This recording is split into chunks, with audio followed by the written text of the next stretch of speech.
Girl, let's start this show.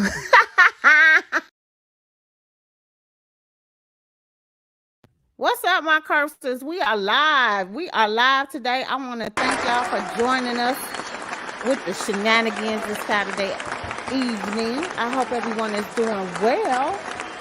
If you are new to the page, then welcome. This is Sixx's Word on the Curb with our special hosts on deck. We have Sean the Gossip and Michelle Shantae. Hey, guys. Yes. What up? We got a lot to discuss today, girl. You know what? I got to get used to turning on my mic because, I did my little whole spiel intro, honey, and it was not on. The mic was not hot. Look, we got to talk about this whole thing with LL Cool J setting it off with, DJ Academics. We got Tasha K turns on Larry Reid with Pastor Whitehead, and then Johnny Depp got a new boo. Lil Kim tried to set it off, and Erica Banks has the nerve to discriminate. Tiffany Haddish lost it all, and child Nia Long's fiancé is getting dragged all over these social media streets. Well, damn. That's a lot. It's a whole lot. It seemed like every time I turn around, we got a little bit more and a little bit more to discuss. Okay.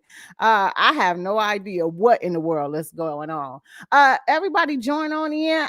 If you are on the Facebook page, make sure you tag some Curbsters on the Facebook page. Let them know we're live. We're also live on YouTube. And we're new to Twitch, you guys. So welcome to all our twisters out there joining us in on this Saturday evening. Child, look, I want to go on into this because let me tell y'all something. If y'all are Star Wars fans like I am, then this may be something a little bit devastating to you guys because I was very upset with this whole thing that's going on with them retiring James Earl Jones, and he retires his voice of Darth Vader. What in the world is going wrong? Well, you know what? I can't hold him to it because he is like 90 something years old. So God bless him. But he has the iconic voice of Darth Vader. Nobody can duplicate it. But I want to read this to you because according to the Shade Room Instagram page, they said that he signed over his character's voice rights after 45 years, officially retiring this role. They also said, however, according to Vanity Fair, James has signed the voice rights to his character Darth Vader over to Lucasfilm and Respeecher, meaning that they can continue to use archived voice recordings along with the help of an AI algorithm to keep the character alive. Is we down for this? I just want to know, are we down for this? I mean, I'm down because who in the world are they gonna get to replace him? They're never gonna find somebody to replace him. So they might as well use AI. Yeah, not just that. People gotta retire.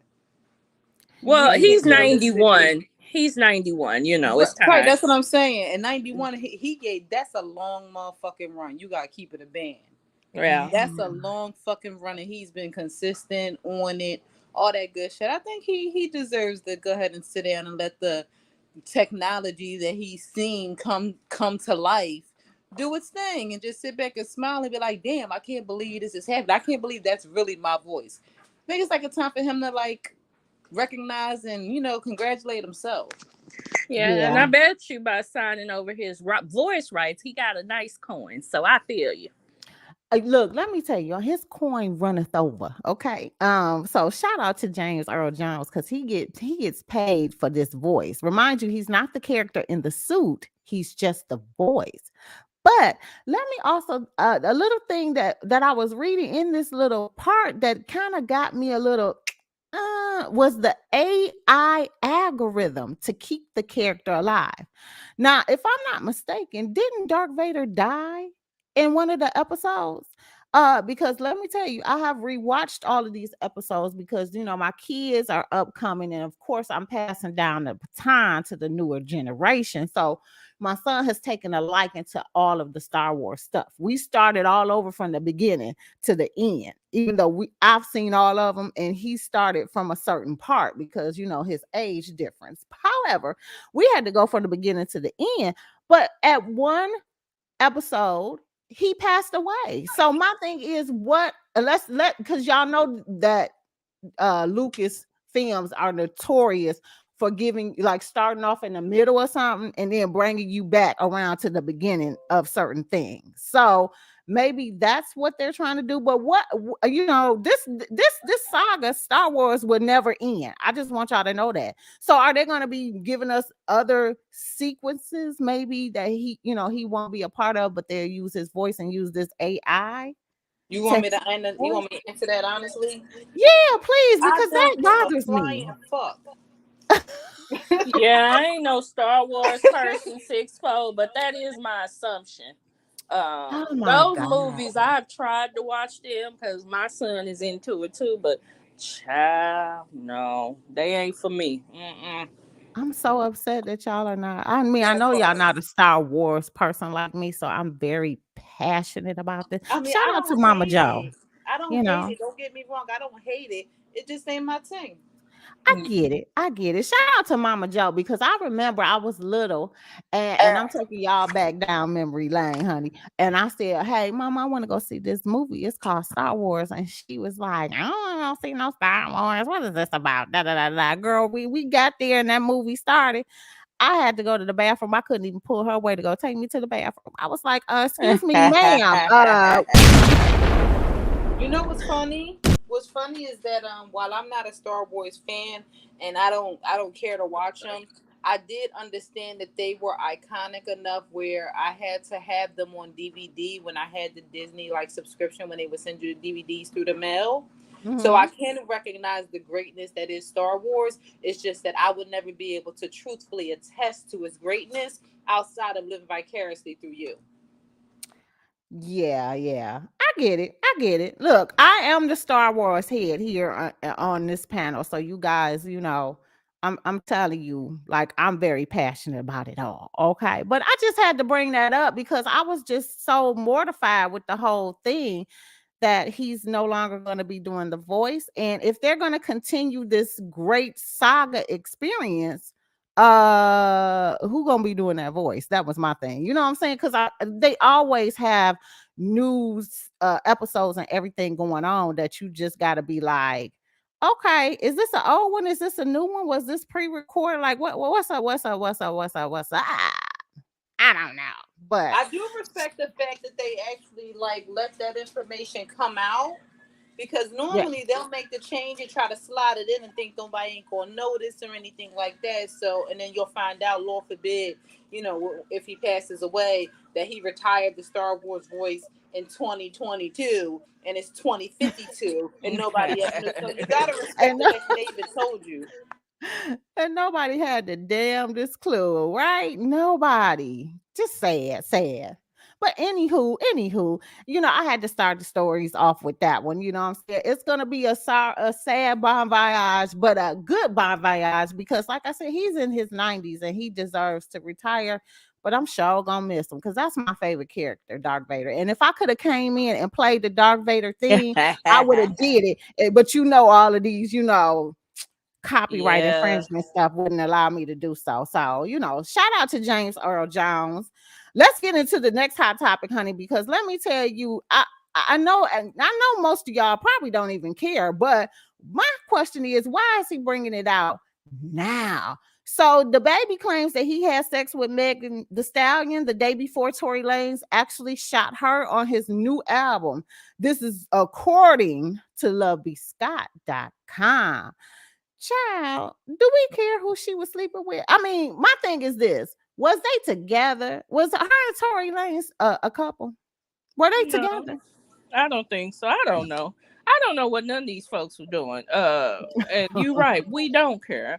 Yeah. He did it because the baby done fell off. They've been dragging him across social media because one of his shows sold less than 500 tickets. Oh. So they had to cancel it due to low ticket sales. And so he didn't kind of fell off. So I think, Megan Thee Stallion is big in the media now. So of course if you name drop her, people gonna go listen to your new song. Well, isn't that special? Mm. Mm. Well, let's take a look at this article, honey, because they said the baby has the streets talking. Known for his catchy lyrics and controversy, the North Carolina native is heating up the rap game yet again after alleging he was intimate with the Grammy women rap star Megan Thee Stallion on a new track. Have y'all heard the new music? Did they release some new music? I just want to know if y'all had taken a listen to I it. I heard heard the the lyric. snippet. Yeah, I heard the snippet, and it's kind of like he said it in a song. That definitely don't mean that it's true. Right. Because Right. people do that. But my thing is, like, I have zero respect for motherfuckers that kiss and tell. I really do. Like, Yeah, that's Jada crazy. and Yeah, that August, I ain't seen her cool. fucked it up for me. Yeah, Okay. that's not cool. You don't do that, especially to get clout or get clicks and views. That's not cool. Let me tell you, I want to commend 50 Cent because we're going to talk about that whole thing too. He was interviewed and asked about his relationship with Megan Good and if he smashed. And he was like, we don't talk about stuff like that. I'm not going to be disrespectful. So I'll give a shout out to those who keep it under wraps. But let me tell you, it makes our job a little bit more easier if they spilling some tea and it's true. So let me just take a look at what it said. Because they said on the new album, Baby on Baby 2, the baby claims he had sex with Megan Thee Stallion the day before she was allegedly shot by Tory Lanez after the Hollywood party. In the song Boogeyman, he rhymes, "You play with me, that shit was childish." The day before she said that Tory Lanez shot her, I was fucking Megan Thee Stallion. Waited, say that shit on my next album. Hit it the day before too, but I kept it player. I ain't saying nothing about it. Had her pretty boy boyfriend tweeting me ready to die about the bitch like a coward. Oh, Hmm. shut up. You sound like an idiot.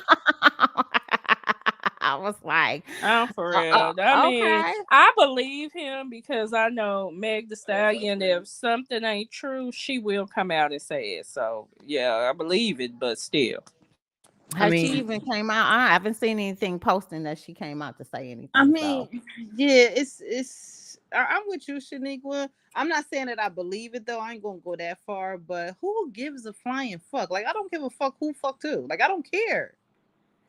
yeah. Especially not like when you doing it. Like, how long ago was that?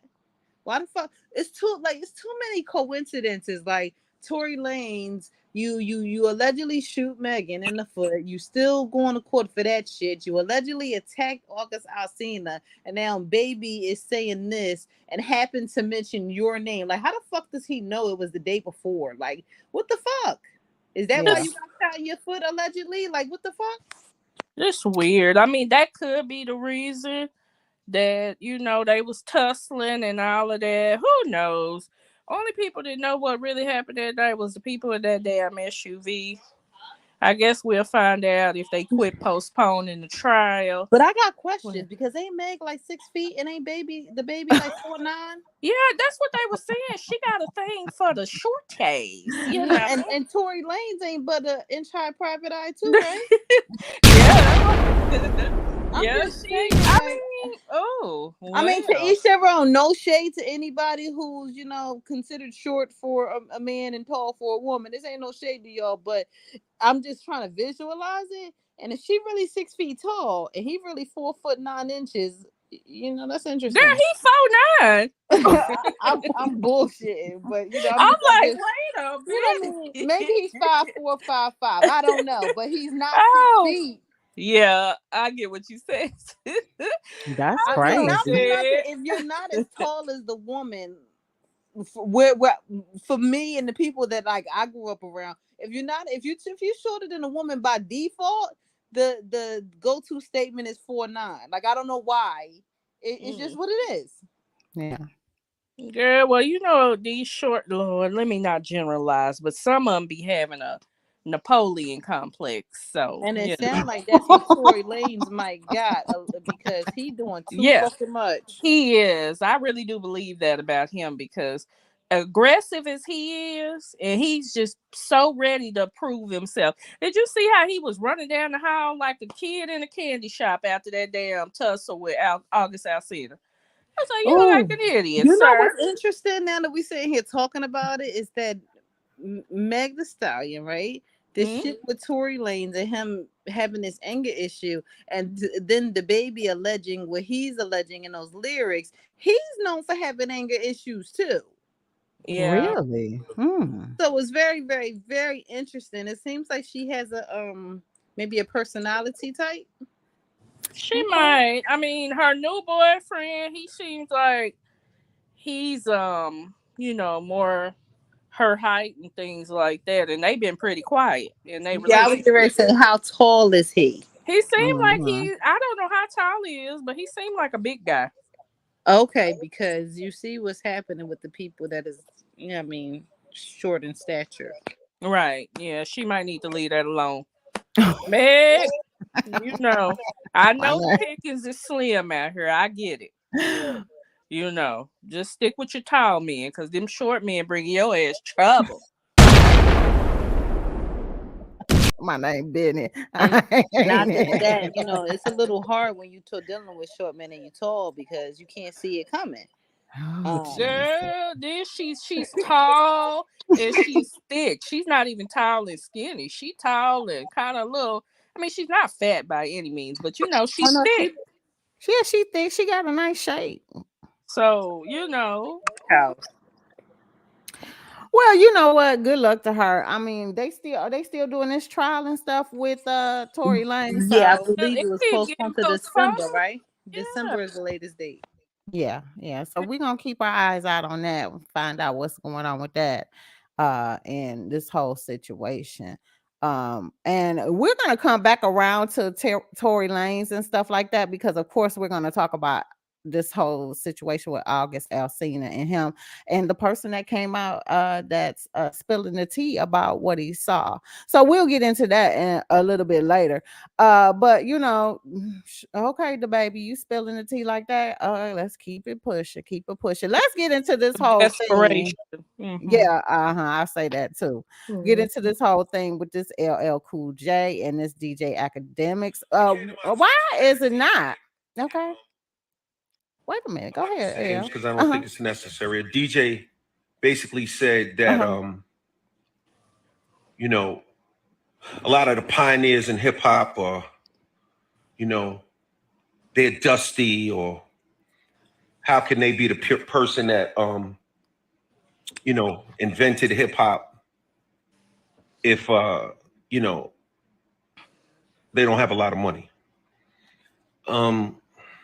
Or if they don't look or represent like they have a lot of dough, right?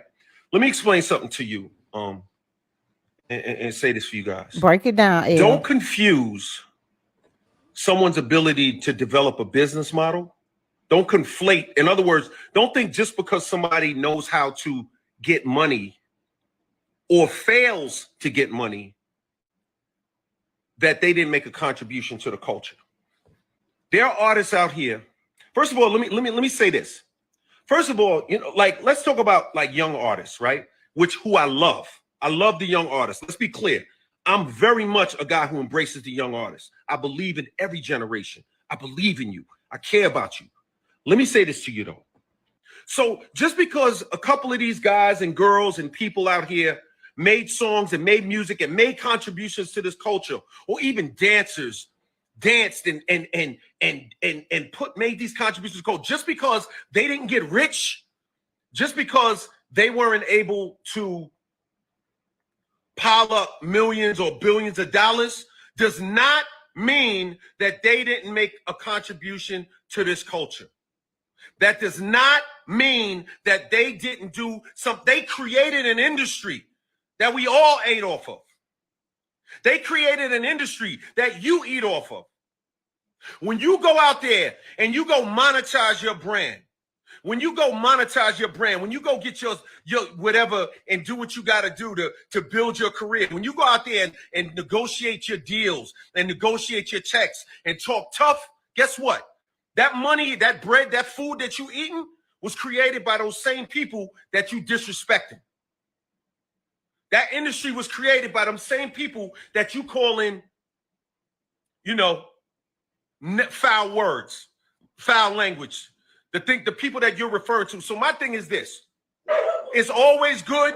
It's always good to get money. It's always important. It's important. It's important to get money. I agree. I'm all about getting paper. I've been talking about it my whole career. But don't ever, ever, ever confuse being rich with making a contribution to our culture. Don't ever play yourself like that again. Child, he said what the fuck he said. Do you hear me? DJ Academics has really been on some. He's been on some bullshit. I'm surprised he hasn't got canceled. I just saw where Toya, Ray Janae's mama, had to read his ass for talking shit about her. I'm like, sir, why are you talking about everybody like you just the shit? Well, girl, he is not the only one that's coming out saying anything in regards to him. I mean, because it's a lot of other people that's coming out. Like, I got the snippet of MC Light saying something, but she's being, even though LL checked her, and rightfully so. Because let me tell you, I don't know how he scrolls in, but you remember he was on that panel talk show where, he was giving his opinion, and I think he was with Joe. Was it Joe on there? I know it wasn't Charlamagne the God, but it was him and a few other people on the panel, and everybody used to clown his ass when they canceled that show and he got his own. I was like, what in the hell is going on? Because he's deadly to the culture. He's deadly to the culture. The things that he say, the way that he manipulate things, like all of that is foul. I've never liked him, not even when he was on that original panel discussion with and I keep saying it's Joe. I know it's Joe. What's Joe Budden? Joe Budden, yeah, Joe Buttons. It was him, Joe Buttons, and there was a few other people on there too. And never liked him. He always said stuff that was real foul to the people that came on the show, and they would check his ass. So the fact of the matter that you woke up LL with the mess that you're saying, you need to get clowned on. And a lot of the other pioneers who have, propelled the culture to be what it is today are speaking out in what against what he's saying. Because what he's saying is just terrible. And I do have the clip of that. Let's take a listen to that before we go in and continue on this whole situation. Let's listen. Man, that niggas, bro, have you seen any of these old rappers who be like, yo, they're the foundation of hip hop, really living good? Them niggas be looking really dusty. I kid you not. And none of y'all try to cover me because I don't fuck with y'all niggas either. So I'm just tell y'all the truth. Y'all be looking like every time they be like an old nigga talking about hip hop, you be like, yo, bro, you sure you invented this? Now that right there would have pissed me off because some of these pioneers look way better than your retarded ass on any given Sunday. And I'm just he looks like a whole sight to me. You don't have anything to contribute to the culture except for all you do is sit back and just talk about people the whole time. Now, Gather, we are one of those platforms where we bring up things about artists that's already out there, that is put out there. But let me just tell you something. Me personally, someone who has been in the music industry and has had my whatever you want to call 5 minutes of fame, half of the people that is old school artists would dust the brakes off of your ass at any given day. Flat out. You need not even talk about nobody who has contributed and made a plate for your ass to eat off of anyway, because they should have drugged your ass long time ago. For real. I just don't get it. Now, even with him waking up LL the beast out in these streets, he's not the only one that has come out and started to say other things about academics. And whether it's good or bad, whatever the case may be, you're waking up a lot of the soldiers. The soldiers is not here for your mess, okay? They're not here for your mess. They don't care what your opinion is. And if it wasn't for them, you wouldn't be here with the messiness that you bring into this damn culture either. So he needs to sit down and shut up, because that shit pissed me all the way off. It ain't nothing he can say that'll make people respect him. And especially if you're calling him dusty and you don't like them anyway, then why you got any of the older artists' names in your mouth, period? And why are you using the platform of which they birthed to talk about them? You shouldn't even have a damn platform, because it was them who gave you the opportunity. Let's get into what MC Lyte said, because, you know, she brings a little positivity to this whole situation too, even though LL read you for filth in a nice, nasty way. Let's take a listen to what she said. So I'm back at it, up in this Jimmy Jim. So the last time, well, since the last time and now, a whole lot of people slanging some serious words. We got DMC on the check-in, LL Cool J the GOAT. We got Fat Joe talking to Charlemagne. We got Russell Simmons all the way from Raleigh with the check-in. The truth is this: I am all for all of us getting together and talking. And I know this right now, the fellas is going back and forth, but I'm sure the women have something to say as well. I just want to say the greatest disservice that we do is not communicating generationally. There's something said for being old, and in this case, older. There's wisdom and knowledge that comes with it all. We just, you know, been able to soak up all of this knowledge from being in this crazy business. The business we all talk about how cutthroat it is, but we won't walk away because we love it. We want to make it whole and wholesome. So I say I'm putting my vote in for all of us to get in the room and talk. Let's communicate. Let's be big and better and be great when we're together. Greatness comes from unity. God bless. Oh, and I'm still working out. Gotta drop these pounds. Shout out to MC Lyte for being, you know, taking a high road and, you know, saying that everybody should come together and have a conversation. You know, because my thug life mentality would have said, let's everybody come together and jack that fool. Okay, for real. Like, for not saying that you ought to go out there and do physical bodily harm to nobody, but you know what I'm saying? Like, you like everybody, why don't the old school rappers show exactly what it was that made them hot? Like, we need an old school concert that needs to be televised. I'm pretty sure that LL, he just did Rock the Bells and stuff like that, where he brought, but he need to bring all of the old school artists, like, you know what I'm saying, himself, MC Lyte, Big Daddy Kane, like all of the GOATs in the business from the beginning all the way up to the end, and make them show what it is that made hip hop. Because to be honest with you, and I'm not taking anything away from the newer artists, the new music is not what's hot. I really don't believe that it is. I think that this is a phase. But you know what I'm saying? I still like some of the newer artists, just not all of them. And definitely showing is a way to shut people up. I guarantee you, if all of the old school artists came together and did their songs and stuff, KRS-One and all of those greats that paved the way, he would be standing there with his mouth open, because they can run circles around his big-headed ass. For real. For real. Did y'all girls contribute? Because, you know, I could still keep going on about DJ Academics over and over and over again, because that shit is just ludicrous for him to sit up there and say and call them dusties. Yeah. How old is DJ Academics? 12. Bitch ass. I mean, like in real life. Like, is he I don't even want to Google him, because I don't want him coming up on none of my feeds.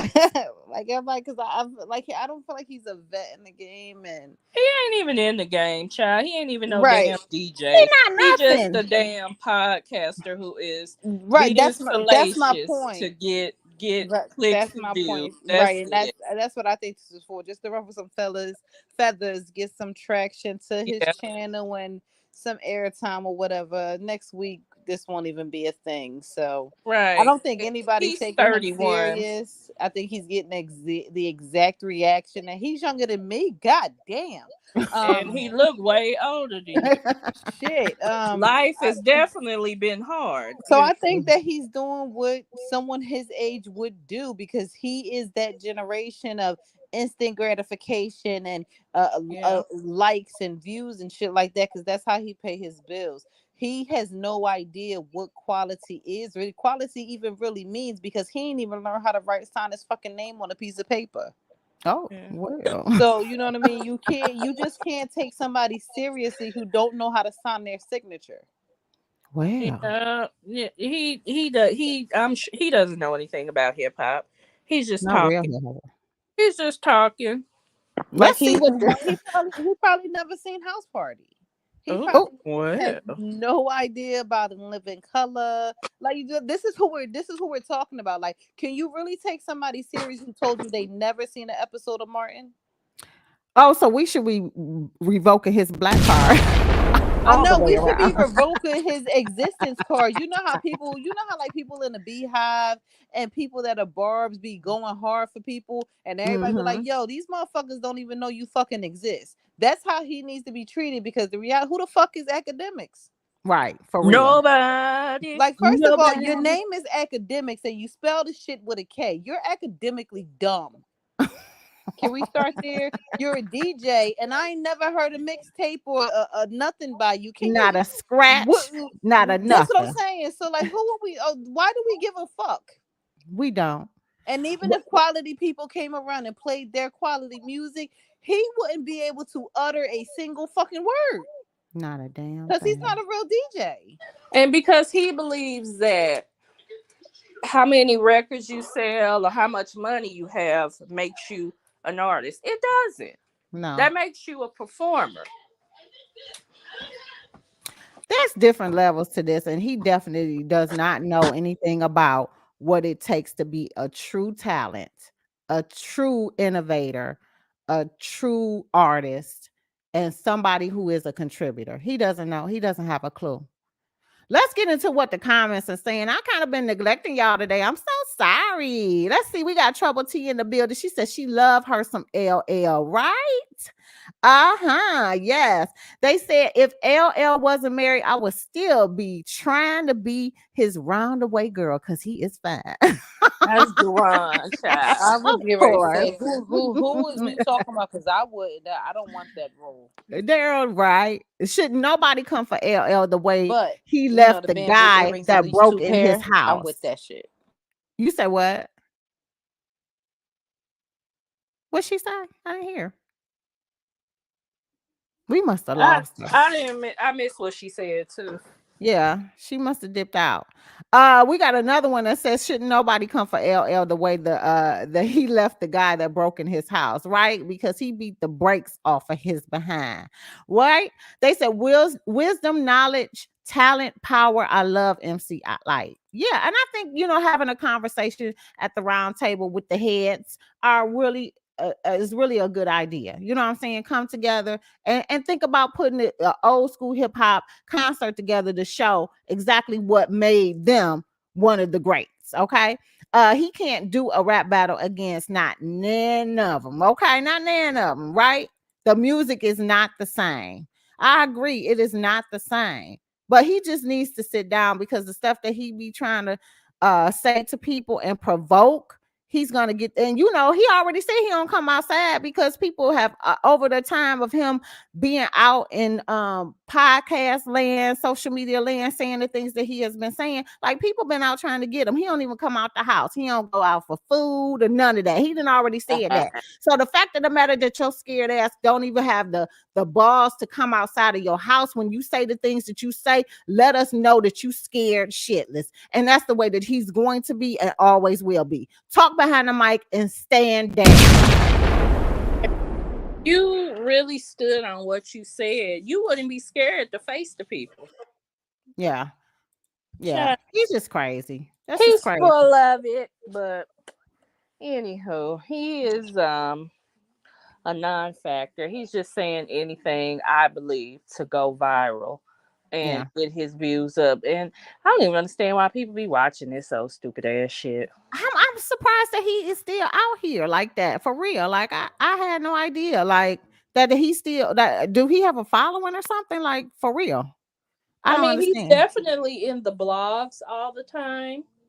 I don't know because I certainly don't listen to him or research Girl, nothing. him on the shade room here and there for stupid ass shit he done said. So Right. Child, well, anywho, you better watch your back in my Jada Pickett voice. and watch your mouth. You better watch out. Oh shoot. Let's get into it, y'all, because this is a travesty in the community. Because, well, I mean, just plain what are we gonna do now if this is what's going to happen? But according to 50 Cent, in Atlanta, blackstar.com posted this. 50 Cent confirms that his partner, he's separating from Stars Network.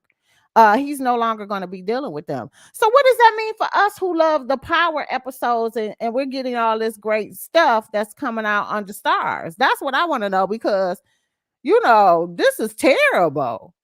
I mean, the Because show. then that means Stars is right back to being non-existent, because that's what they were prior to 50 But Cent haven't the shows bringing. kind of gotten redundant? I think they No, the so shows are still going to be there. 50 just isn't going to have a hand in the shows no more, but they'll still be there.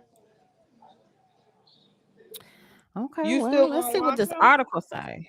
I don't know. I mean, I don't. I've been I watching them mean, though. They ain't been bad. I'm saying, but haven't they lost their luster since 50 and had announced that he was having issues with Stars anyway? Like, didn't y'all see this coming? well, I mean, yeah, to a degree, if you're talking about him leaving Stars, but no, if we're talking about the episodes and stuff to some of the Power Book series that he brings, no, I don't see that. I didn't anticipate that ending. And that's what I want to know. Are you going to be like, we're just going to get these episodes, and then are you taking, your Power Book series to another platform or what? That's what I'm concerned with. Like if he leaves Stars, like that's still going to be a major effect for Stars, depending on what he's leaving behind and what he's taking. Yeah, I mean, So without having 50 Cent's hands in it, I don't know what to expect. If the show stay with Stars, are they gonna still be good? But 50 ain't writing them. I know he's the creator, but he's not the he's the writer. creator. So Yeah. I mean, the shows are still decent. Raising Kanan is good. I like the one with Tyreek. Now Force, woo. Woo. And BMF. Woo. Woo. Woo. Woo. Them was a Oh, I'm just struggle about now. to- But people seem to I'm just like them. saying. I just couldn't get. If I can't make it past 1 or 2 episodes, I don't know what to tell you. I don't know. I shouldn't have to watch Well, 3-4 episodes to get hooked in. Now, according to this article, honey, he said no hard feelings. And since then, he's shared the news on a daily basis that it's coming to an end. He said 9/17 official day of really owning my content and deciding where and how I do it moving forward. 50 wrote in a celebratory post, GLG, green light gang, bullseye, we don't miss. And he's been really on target, in my own personal opinion, with the things that he has been bringing forth for us to watch. Like he's been like really good at the drama series that he's been presenting on Stars, in my own personal opinion. So even though we got a couple of them that we might not like the most, but Power was the dynamic. That was the main one that just brought everything else out. So they also say in the article that he also blacked the names of one of the authors, Dominique Patton, for unknown reasons. In the caption, Fifth said Gene Unit Films and television current slate has over 25 TV shows sold across 10 different networks. Greenlight game. Boom. Okay. And so fans in the comment section are not shocked by 50's latest boss moves, because like he kind of propelled himself on a platform where he does have the ability now. He's provided and proven that his work and content is the best of the best. So, you know, for him to separate from Stars, which after all the drama that has come between them two over the course of the time, I'm not mad at him for taking it. He says, we canceling the subscription or what? Because I don't want I don't want to watch none else on their network. This is what some of the people are writing in the comments and stuff. Well, there goes the ratings. Like, people are going to unsubscribe from Stars. Are you one of them? Are you one of them, Sean? Are you gonna unsubscribe? Well, you know, I have a kind friend out there that gives me their login, so it don't make me no never mind. And no, you never know not mind. to ask me for obvious reasons. Cold-blooded. If I were actually paying for my subscription, it would depend. If they take out power off of Stars, yeah, I would cancel it because I don't watch nothing on there. People say there are other good shows. Like I know a lot of people like P-Valley. I haven't got a chance to really view P-Valley. I've watched an episode or two, but you know, with kids in the house, it's hard for me to find time to be watching shit like that. But you know, a lot of people do watch P-Valley, so I'm sure they will hang on to their Stars subscription for that.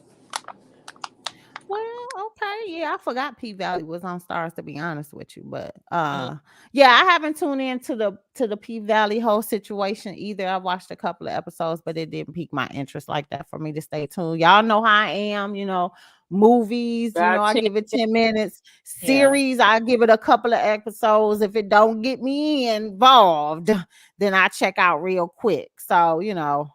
But shout out to Fifth. You know, he doing his thing, and we'll see what else he ends up doing and where he takes any of his new upcoming ideas to what other platforms. Or maybe he might be coming out with his own platform like Oprah did with her, the Oprah Network.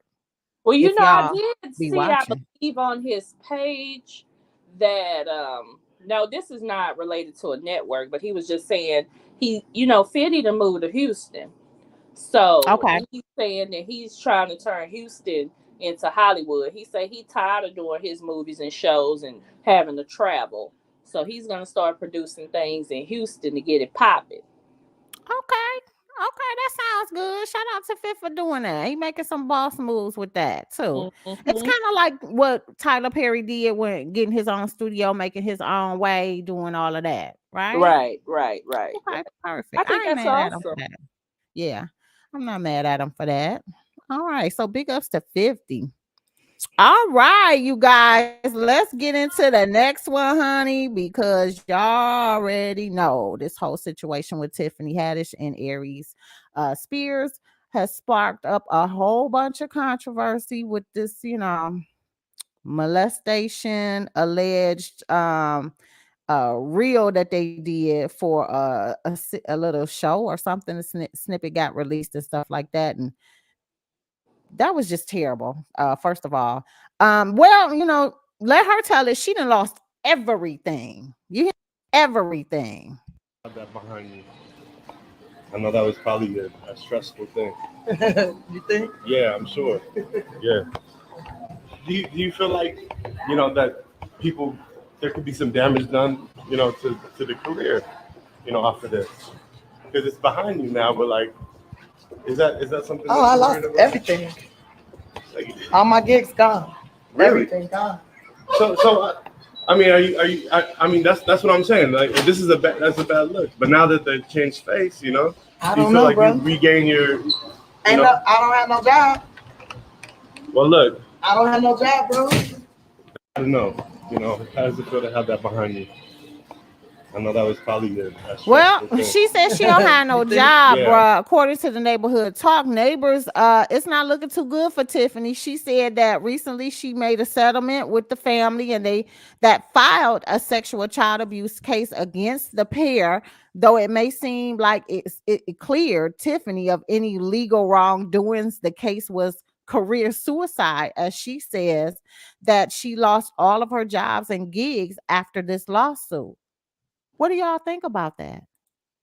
I'm not surprised. Let me tell you something. When you have a scandal, especially if you're a black woman, your career is over. You know, I don't know what she gonna do. She might can start producing her own content. I hope the years that she been working and putting out her quote unquote comedy, it will she been saving money and investing, girl. You don't have to find something else to do. She can come back, but you know, I you have to hope give she it don't. time. That's what the fuck she gets, stupid. Yeah, that was a dumb move. She shouldn't have never done that video.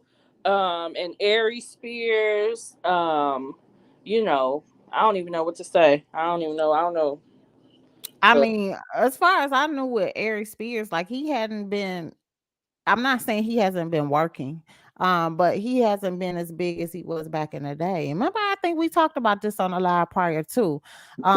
He just, like he was doing stuff with Kevin Hart and stuff like Kevin Hart had his his little his tour. I ain't gonna say it was little because it was big, and I think Shaq and them had produced it and everything and got all the comedians together, and he was bomb back then.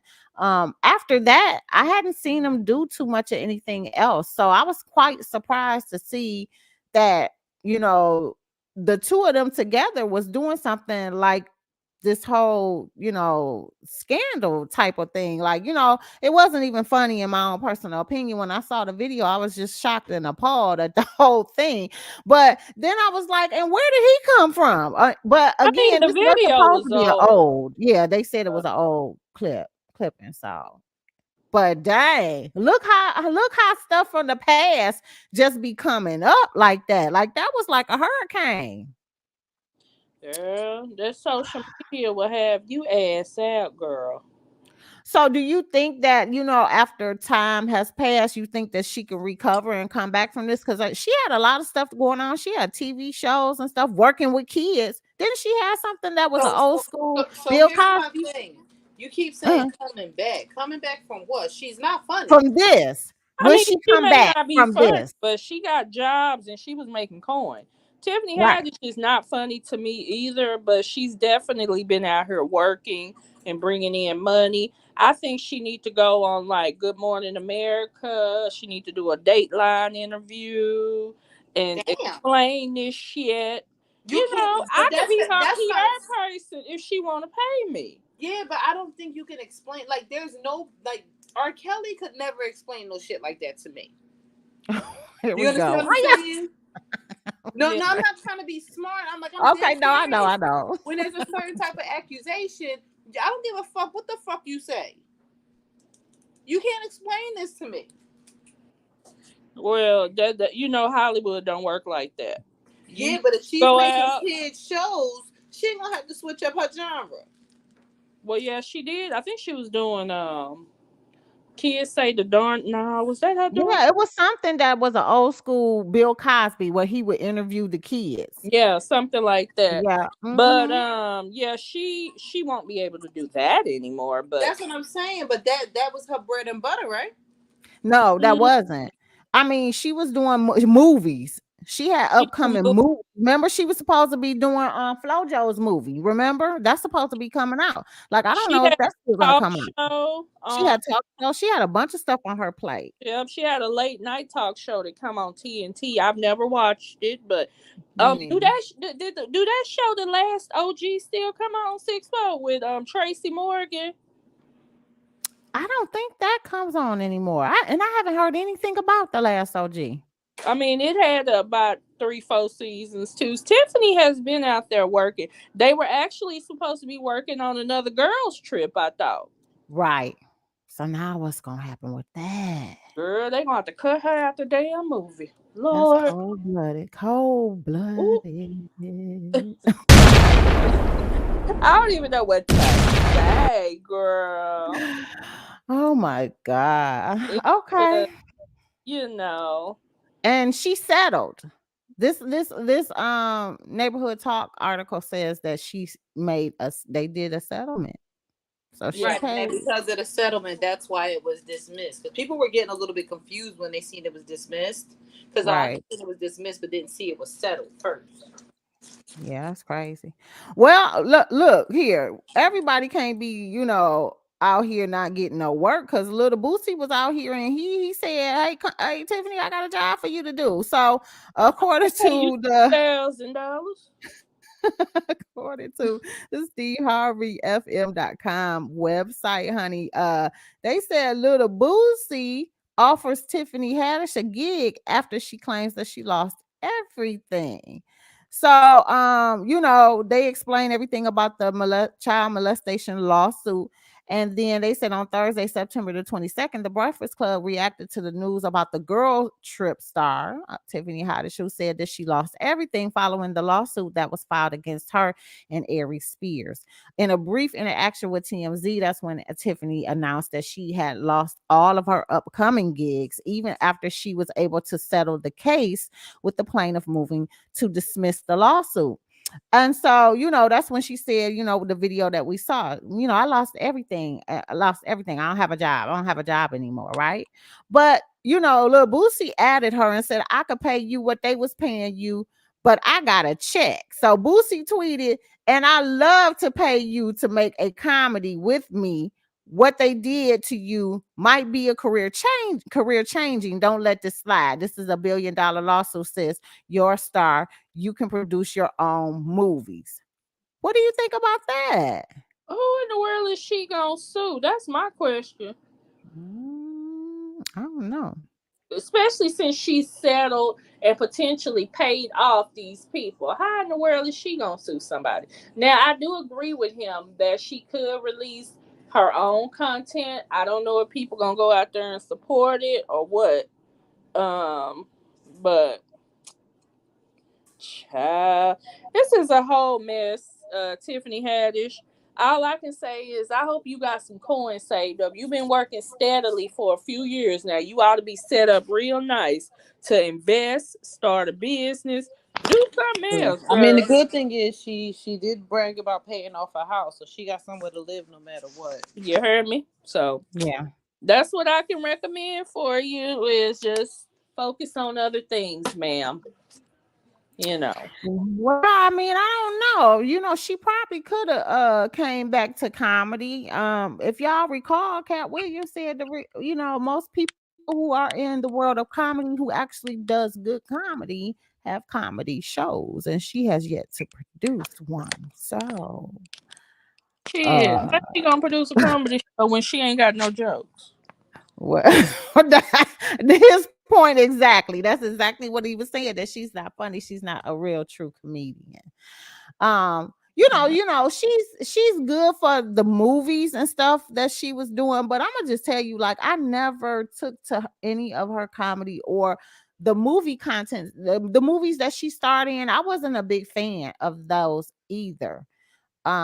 Girls Trip, I was forced to go see that movie and I ended up liking the movie, but I'm gonna tell you the real ones, even though she was funny and hilarious in that, because it was all, how they always do. um I don't even know if I want to get into this one. This one might be a doozy, but they always have the ghetto black person in certain films. That's what she played in Girls Trip, right? Which we it's hilarious to a degree, but the real people that made the movie for me was like Queen Latifah and Jada, and the rest of them that was in it. Like, they really, well, if she wasn't in the movie, do you think that the movie would still have been great? Oh yeah, anybody could have played her role. Now, don't get me That's wrong, what I'm but saying. since she's already been in there, how the hell they just gonna come and replace her? If the same, what they was called, I forgot their names. The Flossie Posse is No. going out again. They can't add no new member. Girl, you know what? They might have an old school flossy posse that just wasn't around and they didn't rekindle the relationship. I don't know. They can make up something. Hell, if they can bring certain people back from the dead in some of these shows, they can find somebody to play either Tiffany Haddish's part or get somebody else to do a new character and make it still be the flossy posse. I'm just saying. She's not necessarily would be missed if she wasn't in the film. That's all I'm saying. Ooh, child. But go on, little I Boosie. You don't want to know. offer her a job? Offer her a job. I would be scared to Um, take a job with Boosie. I ain't even gonna hold you. you say what? I'd be scared to take a job with Boosie. Boosie be doing some real questionable shit. His account always getting banned off of everywhere. He Uh-huh. he does raunchy shit. I would be very, very, very reluctant to do that. Hmm. Interesting. Interesting. Well, look, Sean just sent me something in the inbox. Let me pull this up because I guess T.I. ended up saying something in regards to academics that I didn't catch before. Let's scurry on over right quick so we can just check out what he said to academics. Because you know, honey, T.I. saying something, it's got to be listened to. Okay. Oh, so T.I. wants to have a word with DJ Academics after his comments about Regine. What in the hell did he say? And look at one of our curbsters in the chat right here of the shade room. Okay. He better be calling Tip back expeditiously. Okay. Oh, Okay, Toya. Toya is one of the curbsters in the group, honey. It's so funny when we see our curbsters in the chat, you know, because I always tell you, you find some of the most interesting and some, you know, some questionable things that people be saying in the chat, honey. Sometimes there might be some true gossip in there that you might want to get some tea. But yeah, let's take a but I listen. told you he was talking shit about Regine, He did. He did. saying that she he wound up calling her a bitch, and he said, "Well, let me not say bitch," but it was talking about, you know, that she was dating YFN Lucci, and then once he went to jail, she started dating like a straight lace type of dude. It's like, so what? What's wrong with that? Lesson learned. She's supposed to keep dating thugs that's gonna keep winding up in jail. Yeah, and he had a few kids and stuff, and she it's Yeah, don't have he any was too kids or old for nothing her like. any damn way. And he's not getting out of jail no time soon. Have you heard of anything about a release for him? I'm just Girl, he saying. ain't even went to trial yet, but his charge is something like murder or RICO and all kind of Yeah, shit. he got some RICO charges and some. Yeah, she's 23. She young as fuck. Yeah, Yeah, she ain't got no business trying to hold somebody down facing time like that. yeah. I won't recommend that for nobody. Don't hold him down, girl. You spent your whole Nobody, life waiting on the man nobody. and got his damn self locked up. Oh damn.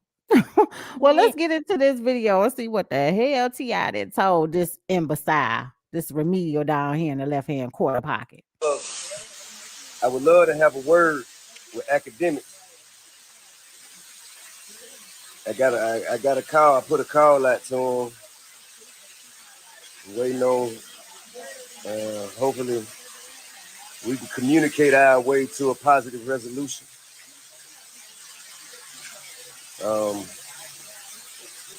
But Regine under the umbrella, she covered. That's our business. So I would love to have a word, see if we can communicate ourselves to a positive resolution. The certain shit, this is, you know, it's avoidable. Not worth the trouble. I would love. So, side note, at academics, honey, okay, he also added this to the caption on his page, T.I. did. Please find the time to get with me, okay? I love to chat about the remarks you made about my niece. And he added at Regine Carter, let's exchange perspective man to man and see if you depart with the same conclusions. She was raised by a village who loves and protects her with all our physical and spiritual abilities. She is my business. Hence, why I love to handle the matter privately, which is why I've been calling and texting trying to speak with you. Looking forward to the opportunity to get together soon. Thanks in advance. Well, I mean, I don't know about y'all, but y'all know DJ Academic scary ass ain't coming out the house. Tip, that ain't happening, Captain. I respect you for what you trying to do, Right. but he ain't finna talk to you. You know he ain't coming out the house. Loved Hood is she loved Wi-Fi Lucci. That was her. That was her, bro. Everything was all good with him until she realized he caught a Rico. She seen that murder charge on it. I've never seen a chick quickly. Regine, something named Armand. I don't even know who this is. Like, she even downgraded. Like, she even just got some random. She don't like thugs no more. She like. What's up, my neighbor and naysayers? What is going on? She got with no disrespect to him. Don't try to fight me, bro. Like, I'm not like that. It's cool. She got with who we know you ain't like her. That. Like, you feel me? She got with who like the opposite of gangster. Like, she got with who she could do guessing games, mukbangs and all that. With, bro, Regine loved Hood. She loved Wi-Fi. Get this clown off my screen, child. And how you gonna say she loved Hood dude? She only dated him, YF and Lucci that I know of. All I know is that I highly recommended Academics. If he gonna reach out to somebody, I highly recommend that he reach out to somebody before Wayne. Exactly, because Wayne don't play about his baby now. That's first born. I was about to say. I was DJ Academics, I would go ahead and take that opportunity to talk to T.I. because Lil Wayne ain't gonna make no statement. He ain't saying shit. Toya said what she said. Lil Wayne heard what she said.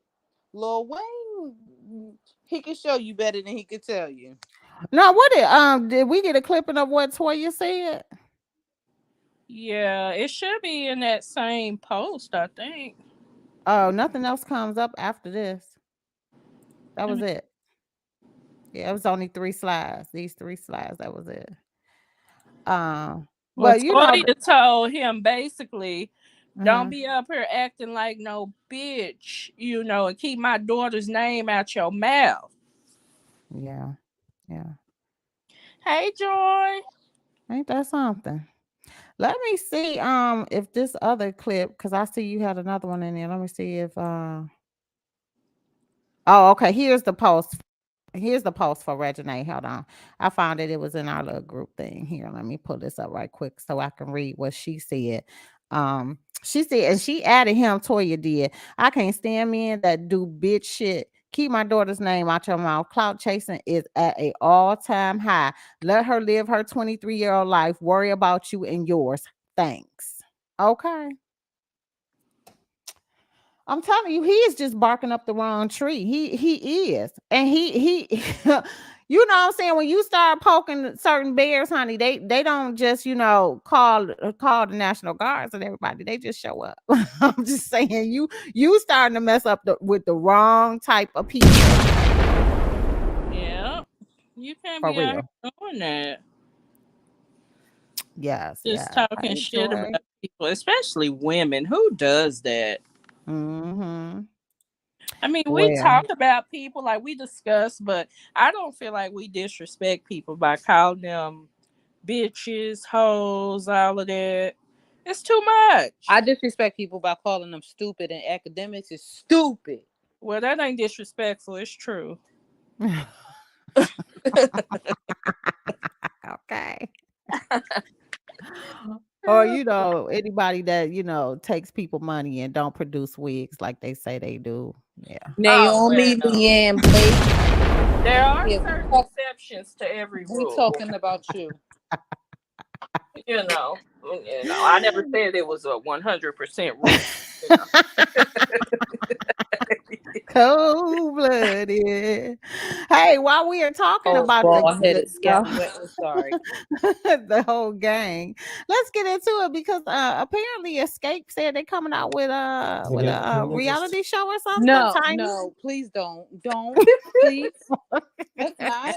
What the fuck? Girl, according to the Jasmine brand, Escape are coming together to release a reality series on Bravo. So, in a recent interview, famed girl group Escape discussed their thoughts on their upcoming docuseries with the singing trio SWV. As you may already know, Escape was formed back in 91 by Candice Burris, Tamika Tiny Cottle, Latasha Scott, and Tamika Latasha and her sister Tamika, right? Well, they said Tamara Cottons. Okay, whatever. And Tamika Scott. That was her hashtag. Yeah. After being asked to discuss the project, reality star Candy Burris revealed a few things viewers can look forward to and what inspired the series. She said, well, shoot, let's just listen to what she said. Hold on, here we go. Touch just a little bit on what's happening on Bravo, what may be coming down the road that your fan base can be looking forward to. Yeah. No, we tried to do something different this time around. We wanted to have like with verses. I guess it inspired something for us to come together in a major way to like be able to put our shows together and not just us performing on the same show, but actually merging the two performances together into one performance. And then in doing so, we wanted to document it, and that's what you're going to see. You're gonna see it all come together. A lot of hell. I was going to ask that because look, when it comes to being, whether you're a football player, whether you're a musician, we all love competition to a certain degree. And I know y'all cool with them, but was there ever a moment where there was egos y'all had to put to the side to make this situation work? Of course. That's what I'm saying. It's going to be a lot of hell, You'll get a chance to see all of that. I mean, you got two together, did verses together. Can we just touch just a little bit on what's... Well, she said it's going to be a lot of hell. I mean, and if you recall, on a few of the reality shows that SWV did, remember they did the one with Salt and Pepper. It's always a bunch of drama going on with them behind the scenes. Am I? Yeah, SWB, especially Coco. They definitely have, like, Coco has a big ass ego. She really does. I mean, and she's a hell of a singer, so I guess she can. But it makes for drama. Well, you looking forward to this one coming out? I watch it. I'm a reality show junkie. I'll be tuning in. I'll let y'all know what's up. Oh, child. Well, I guess we'll get the whole tea info on when they're gonna release it and everything, and then we can take a look and see what end up coming from all of this. She said it was a whole bunch of egos going on, so I don't know. Oh, okay. So of course, Mona Scott is gonna be executive produced by Mona Scott Young.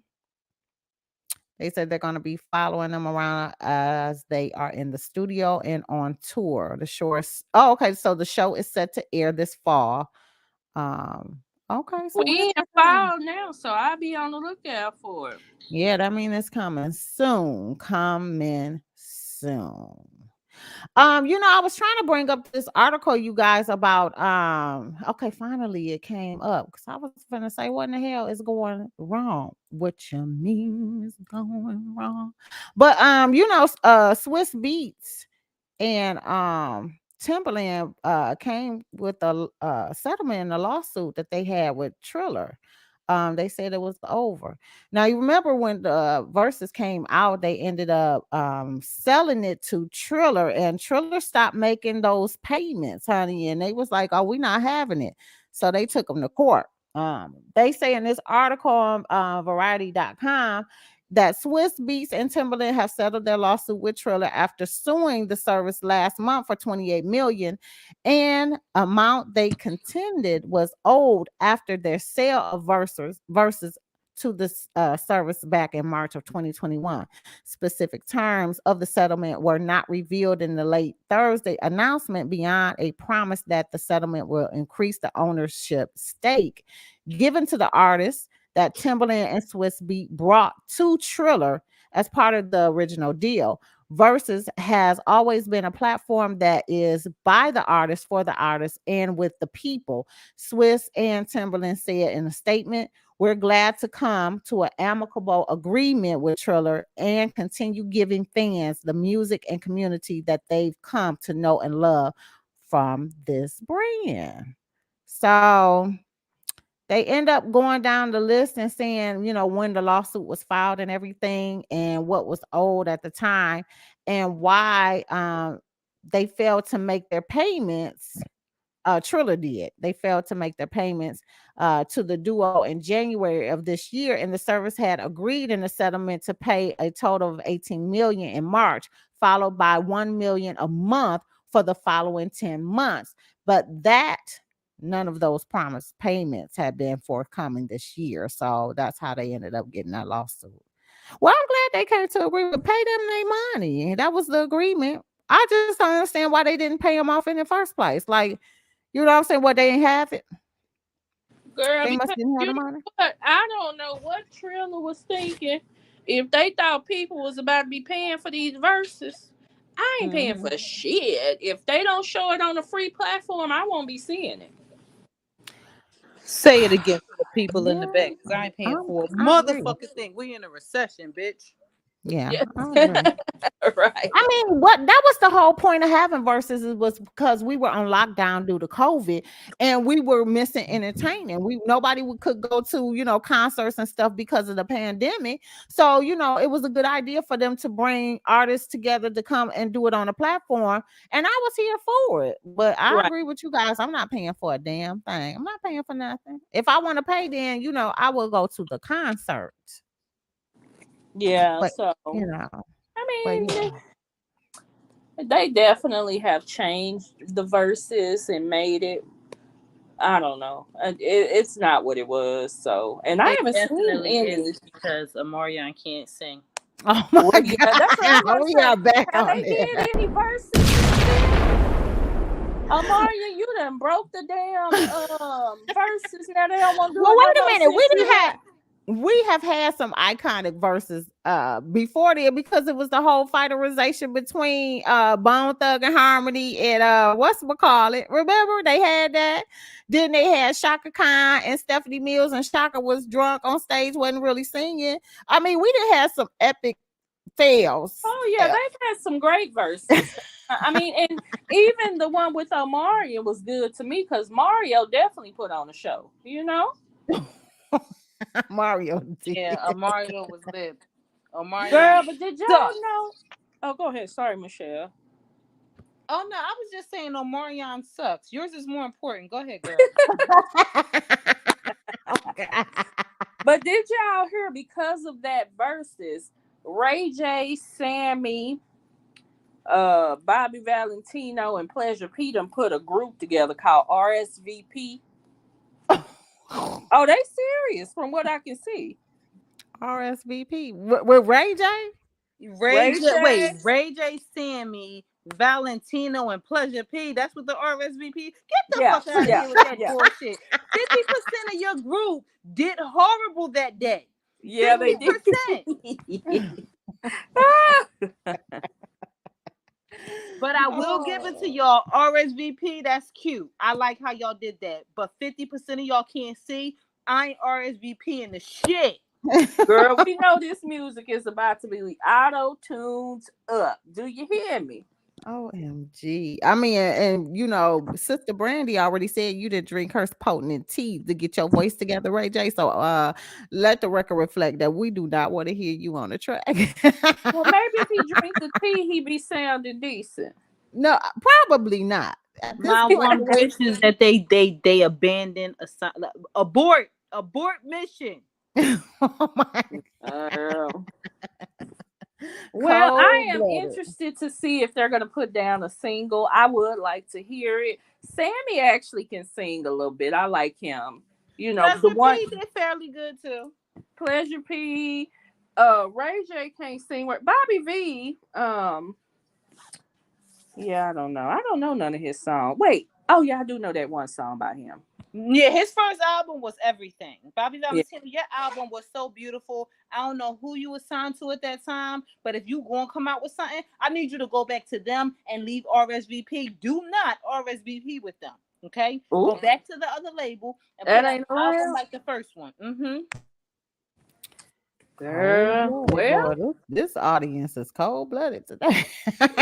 girl, Michelle, right? She said they don't need no careers.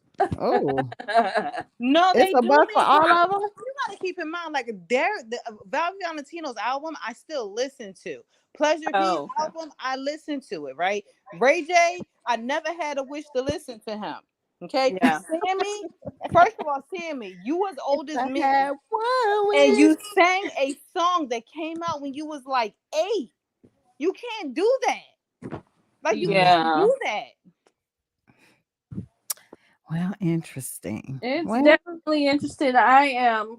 Well, you know, if I happen to come across any of their tunes, Curbsters and other people, I will share it out there for your beautiful ears to hear.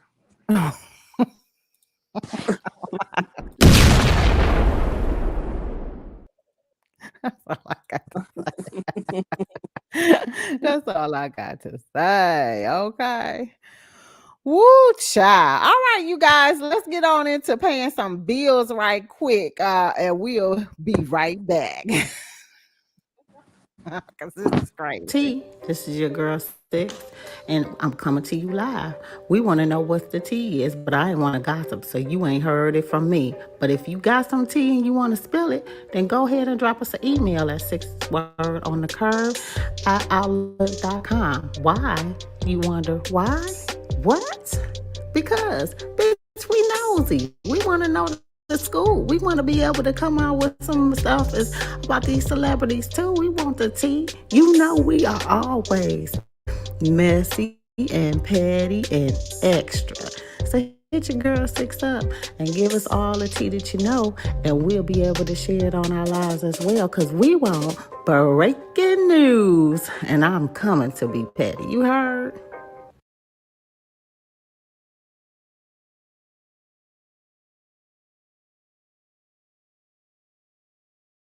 That's right, my curses. If you got some tea you want to spill, you can send us an email at sixwordonthecurve@outlook.com. Don't forget to put in the subject line, what's tea? That's S as in Sam, IXXWOTC@outlook.com.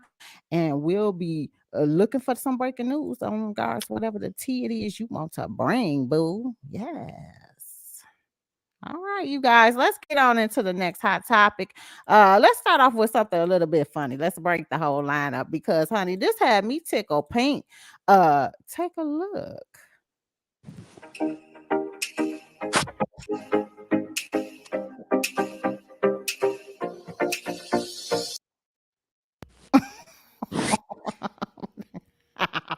Girl, if you don't get that grown ass woman out there, get that baby out there, zinc. Why did the Shade Room post this, girl? They said Coco says bathing her daughter in the sink is more convenient than the tub. What's more convenient? You could be standing right up in the bathroom at the mirror curling your hair while she's in the tub.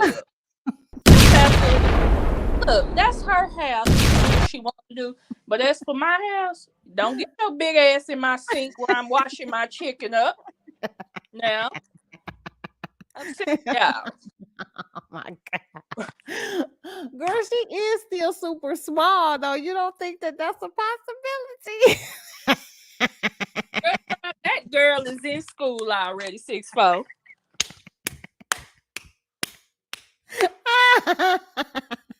I just was cracking up laughing when I saw that. That child about to start her cycle. She still gonna let her sink. She's still gonna let her get in the sink. Absolutely ridiculous. Cold-blooded. You hear me? Cold-blooded, girl. That I just had to break the ball with that one. That set me back up. That set me back. That set me back. Now look, we've all bathed babies in the sink, Exactly. We have. But as far as putting anybody that's walking in the sink, no, I'm good.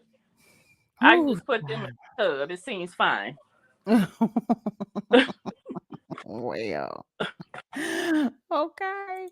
All right, let's get into it, you guys, for this next round, honey, because I don't know what is going on with your peoples out here? Can you tell me what's going on with Azalea Banks? And she's calls Nicki Minaj broke in lengthy rant and accuses her of paying blogs to try to make female rappers' lives difficult. Is she lying? Girl, I don't know if she lying, but only question I had about her rant is she saying some of the exact same things that Nosy is saying. Excuse me, y'all. Okay. So I'm confused on why she ain't suing other people from the beginning. And like Nosy said, I believe what she said, which is that Nicki picked her because she's small and she didn't think she had no, that wasn't Nosy who said it, was her lawyer. Nicki picked her because she's small and she don't think she had the money to fight her. And he took this case pro bono, so she Yeah. don't have the money, but he took it pro bono just because he felt as if that she had a legitimate reason for this whole lawsuit. He wanted to help her fight it, but that she has a cause as well that is behind the scenes, and he also believes that this whole ordeal is in regards to the situation of her giving Jennifer Holt a platform to come on and speak in regards to the alleged raperization in regards to Kenneth Petty. So I don't know. She was going on talking about Nicki is broke. She owes people money. I'm like, damn, how you know all that girl's business? Yeah. I'm not sure what's up with this. Let me see what this article said from Hollywood Unlocked. Azalea Banks is clearly no fan of Nicki Minaj. The 212 rapper unleashed a foul-mouthed rant against Minaj on her Instagram story on Friday, claiming that the 39-year-old is broke and had made the lives of female rappers difficult. She started off saying, "Imagine being so jealous that you put your hairdresser on retainer," telling him he can no longer work with longtime friends. From there, she asserted that Minaj had allegedly asked her hairstylist, presumed to be arrogant Tay, to work for free because her money was fucked up from all the barbs and blogs she's allegedly paid to tarnish other female rappers. Nicki Minaj is broke, like broke, she continued, scamming production companies for private jets and rented houses, kind of broke. Queen Radio dropped from Apple. You get rejected from Netflix and HBO Max. Then tried to give Bronze Studios an ultimatum about working with me when chances are they're probably not going to release your documentary after how nasty you were to them. This isn't the first time Banks has unleashed her not so nice opinions about the Chung Lee star. It perhaps won't be the last either. Oh yeah, she came out with some interesting information in what she is and accusing she her mentioned of. drug use in there somewhere. I don't know if they got her whole rant, but she was like, you need to quit tooting your nose and get into rehab, Oh, she said a whole bunch of shit. That's what I'm saying. You ready?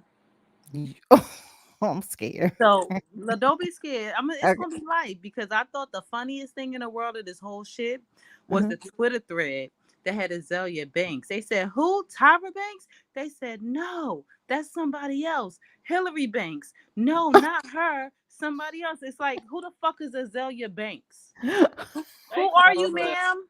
Who are you? And where's your album? Where's your music? Nowhere. Exactly. Shut the fuck up. You're not even a blogger. Like, you don't. You like what? Why?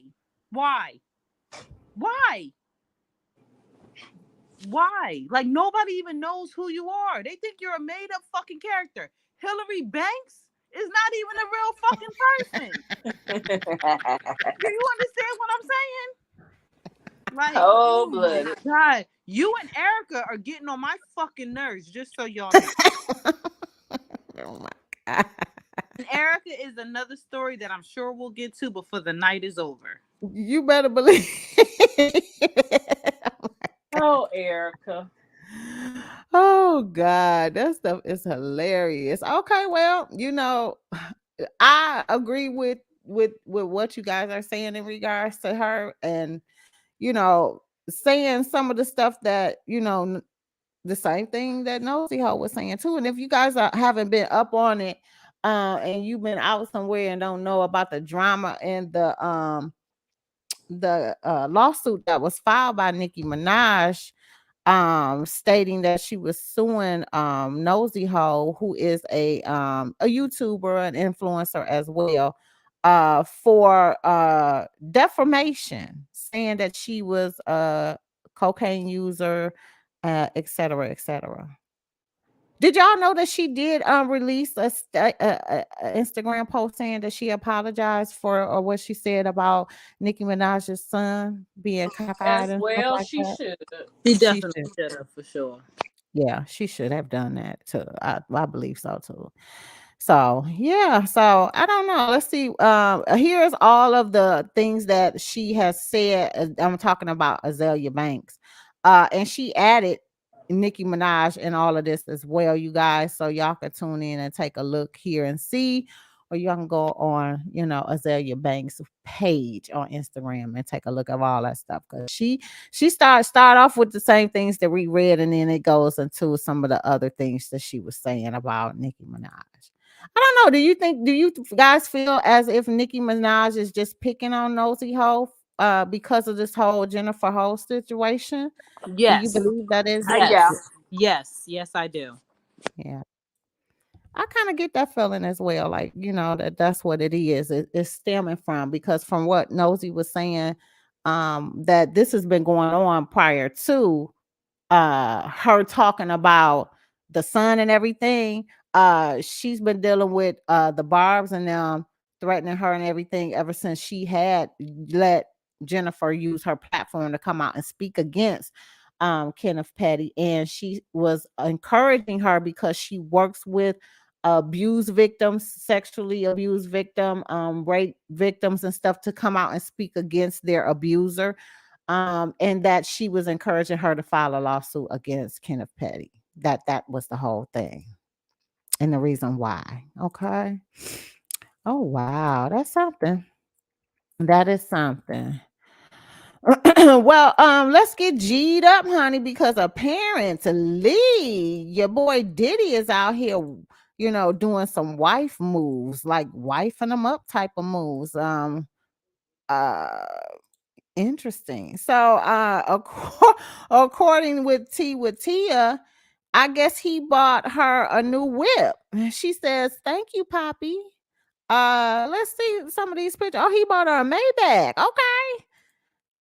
Oh, look at there. That's a nice car, by the way. I do like him. But did he doing it big like that?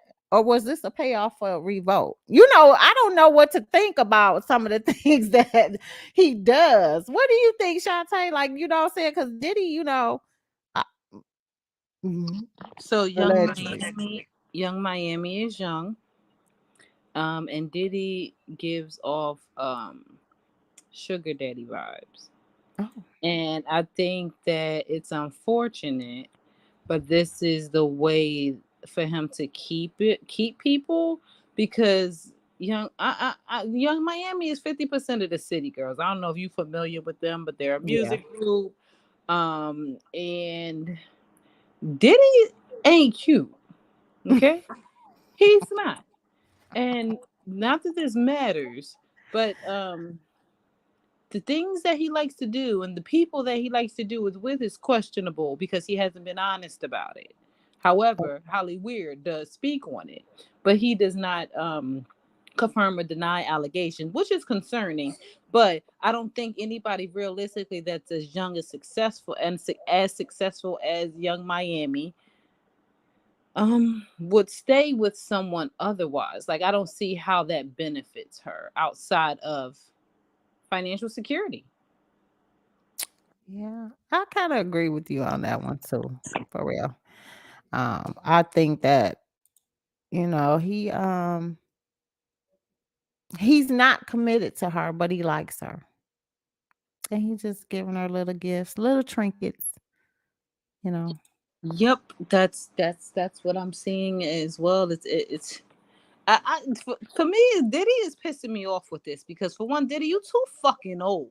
Like my dude, you too fucking old for this shit. Like if you like somebody, you would think that you would have learned from God rest her soul, Kim. Oh, Right? yes. If you really like somebody, stop playing with them, stop stringing them along, stop putting them on a back burner. Because remember, I ain't forget. The rest of the world might have forgot, but I ain't forget that you got caught on live not that long ago when the camera slipped and seen the other girl, and you caught yourself and said some shit. Okay, so let's keep it real. And then you wait a minute, national. What you mean? Caught what on live and let he it slip? was on live, and for whatever reason, the camera fell some type of way and showed that there was some other girl there. Yes. So, The light skin shit. Yeah, and that shit is so annoying to me that he does all of this stuff. It's mad weird. And then you technically embarrassed that girl on her show where she said, "So what is me and you?" Okay, and you said she said. Because we go together. You saying you single, but we go together, and you say whatever you say, motherfucker. Stop playing with these girls. Like you think you would have learned when you lost people, like you lost Diddy, you lost Biggie. Yeah. I don't care what nobody say. You got your hand in that. Yep, I said it allegedly. But I said it. Kim Porter is gone, and you was cry me a river. Okay, like come on. But I digress. You know, we've had extensive conversations about Diddy.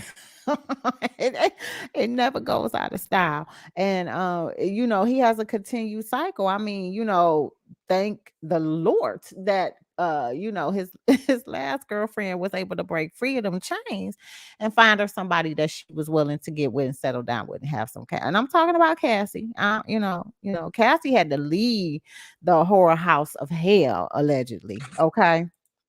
Because she wasn't gonna never be free, and he was never gonna give her what she really wanted, which was she wanted kids, which is striking to me because you had so many kids with other women. She wanted a And she wanted the family. commitment. She wanted a family. She wanted the She wanted commitment. a family. Yes. And shout out to you, Cassie, because you look happy. You wore your pregnancies well. You always smiling and shit when I see you. Go, girl. Yeah. What did you think about him calling her out when he was accepting his award, when he thanked Cassie? As he should. Because I don't think we ended up talking about that but for a hot minute because we were so into Lil Kim coming out there messing up her vibes. But yeah. Yeah, and I think, you know, considering the way that he got her, remember it was a whole sterilization from she was dating another producer guy who ended up having her do a song and stuff like that. And Diddy saw her and kind of like, you know, moved in, crept in, you know what I'm saying? And you know, got with her and then put out that one song. We ain't never heard from her since. She always been styling and profiling next to him. Interesting. Speaking of Lil Kim, you guys, did y'all know that Lil Kim was out here about to set it off, honey? She had to go full Brooklyn on them over here, honey. Check a listen. And let's see. Here we go.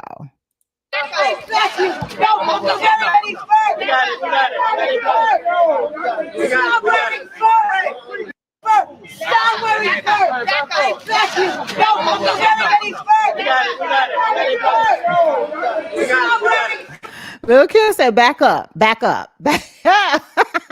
Girl, you about to get your ass whooped. Them Peter people be tripping. You gonna get your ass whooped now. Girl, you know what? I hadn't heard from the Peter people in a minute, but I just thought that was like crazy. Like you, like Lil Kim, you got bodyguards, which don't walk up on the Peter people. Let the bodyguards take care of that. We don't need another one of our legends falling. But that was crazy. I caught one of that, and that was just recently. I was like, I didn't even think Peter was still out here doing that stuff. But they ain't stopped. They ain't learned their lesson either. They have not learned their lesson. Get into the next hot topic, you guys. Your boy Johnny Depp is over here kicking it with the attorney that was, you know, in the courts with him, bringing him water and stuff like that. But they said he is dating his married lawyer from the UK defamation trial. This is according to foxnews.com, you guys. So she's married? Well, Johnny said he got to pay her back some way for handling that truck. Oh my God. Girl, this article said that he is dating Jolie Rich, a married lawyer who represented him in the UK defamation trial against the British tabloid for branding him as a wife beater.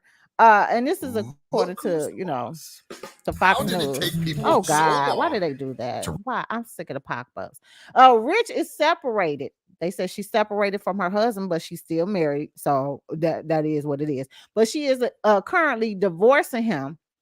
According to a source, she was not part of the legal team that represented Depp in Virginia defamation case against the ex-wife Amber Heard, but she was present for part of the six-week trial, which wrapped up in June.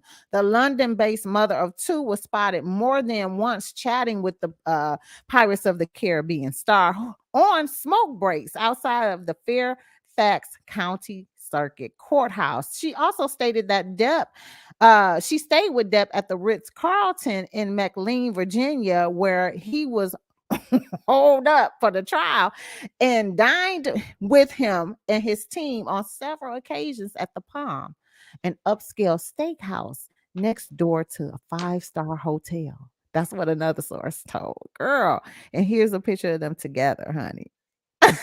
I guess my only question is this like considered a thing because she's allegedly still married? I guess. I mean, the whole is a Pringle. He's single as a Pringle, but it's just a kicker to me that he is dating someone from the trial. That kind of blew me back. Like, out of all of the women you could have turned around and rebounded with, you want to go with the attorney? But wasn't rebound? Because wasn't they was already divorced during that trial? No.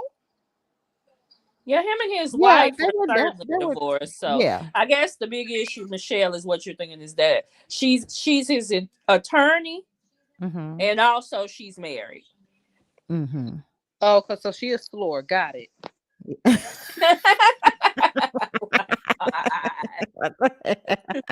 So I want the record to reflect this is not about Johnny Depp. Johnny Depp, so your royal oaths or whatever the fuck they say in your culture. Hey, ma'am, you need to get a divorce first before you start fucking around with people, especially a celebrity. And I need you to have your I's dotted and your T's crossed because you see what he did to Amber. So don't fuck around with the fuck around because you're going to fuck around and find out. Ooh. Ain't that something? Oh, well. Oh my God. I mean, the stuff that I have been hearing is during that trial was something. You know what I'm saying? Like that I was just like, oh, for real?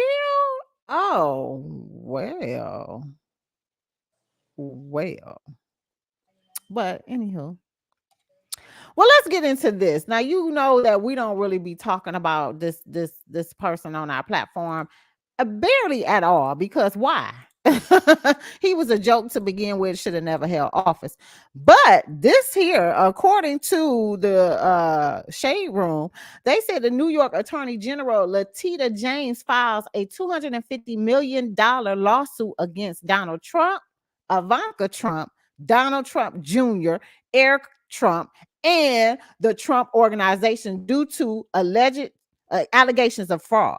So the Shade Room said that she made her mission over the last several months to take down disgraced former president Donald Trump, and it appears that her latest move is set to do just that. During a press conference earlier today, this was some days ago, so this wasn't today, but according to the article, that she announced that she was filing this $250 million lawsuit against his ass and the rest of the Klan. And I want to know. Let me get into it. Let me just play it. Let me see what she says, and we can go from there. Here we go. Lawsuit against Donald Trump for violating the law as part of his efforts to generate profits for himself, his family, and his company. The complaint demonstrates that Donald Trump falsely inflated his net worth by billions of dollars to unjustly enrich himself and to cheat the system, thereby cheating all of us. He did this with the help of the other defendants, his children, Donald Trump Jr., Ivanka Trump, and Eric Trump. Oh, hell no. We're filing a lawsuit against Donald Trump for violating the law as part of his efforts to generate profits for himself. Well, honey, she ran down the whole list of everything that he was doing. Ban the Trumps from running New York businesses for good, make them pay the $250 million. Okay, this is what she's seeking. Ban Trump and the Trump organization from buying commercial real estate in New York for 5 years. And we're making a criminal referral to the U.S. Department of Justice. Oh, well, this is definitely an interesting development. I want to see how it plays out because there's some illegal shit. Trump, you been getting your chair in the mix, sir? Girl, you think that he hasn't? Oh, yeah, I know he has. I'm just talking shit. And I still want to know what happened with those stolen documents from the White House as well, too. And I still want to know, is this going to be affecting him as it regards to running for office again? Yeah, the judge had ruled, some judge that he appointed had ruled, I believe that, she squashed the case, I think, but they're appealing. So they have to appeal to a different judge because, these people some damn crooks. Girl, crooked as the world turns. Crooked as the world turns. Yeah, I can't wait to see what end up coming from this whole situation. I'm here for it. And as well, I want to know if they're going to actually hinder him from making another run in office too. Like, you know what I'm saying? Like, is this going to put that in effect too, that we can get rid of that?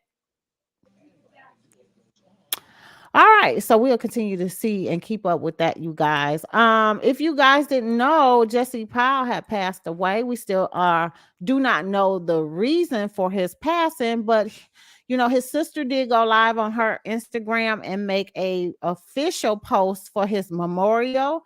And she also stated that, we sincerely thank our friends and family and Jesse fans for all the love you have shown since Jesse's passing. And to all the fans who have gifted Jesse via the Linktree, you will receive a private link to view the official memorial and balloon release via live stream.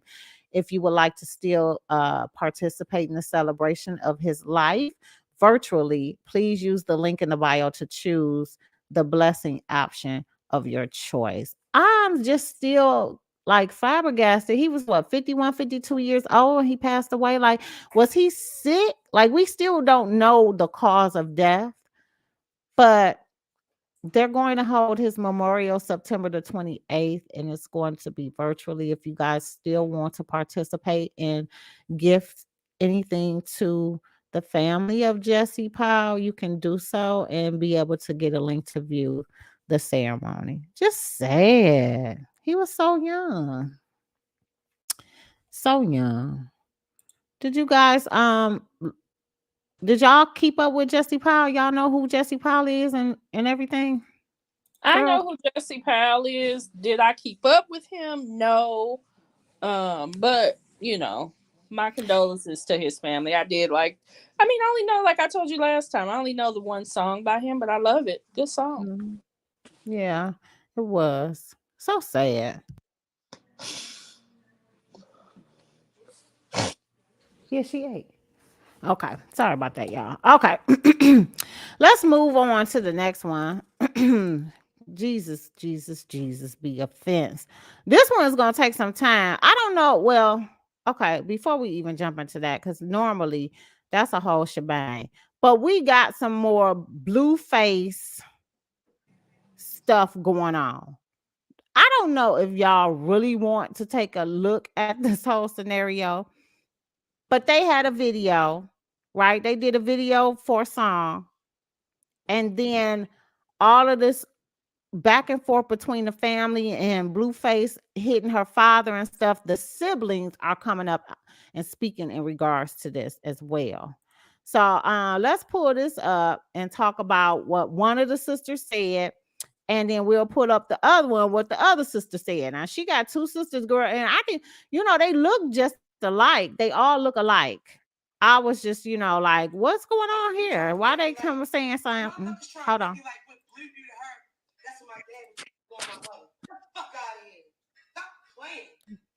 Don't they look just like they sound alike too? Here, let me pull this up, you guys, so y'all can take a listen. You trying to make it like the motherfuckers trying to make it like what Blue do to her.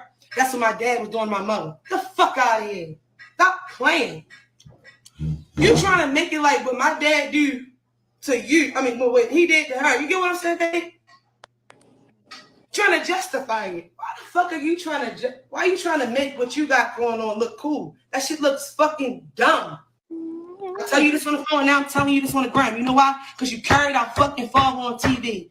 You gonna text me, you gonna call me and say, why are you doing that? Bitch, you should have thought of that when you did that shit to our dad. You just locked. I ain't been seeing the shit because I've been on the road. A bitch just got home and now I get to see, but you talking shit? Then you talking about motherfuckers was giving $2,000?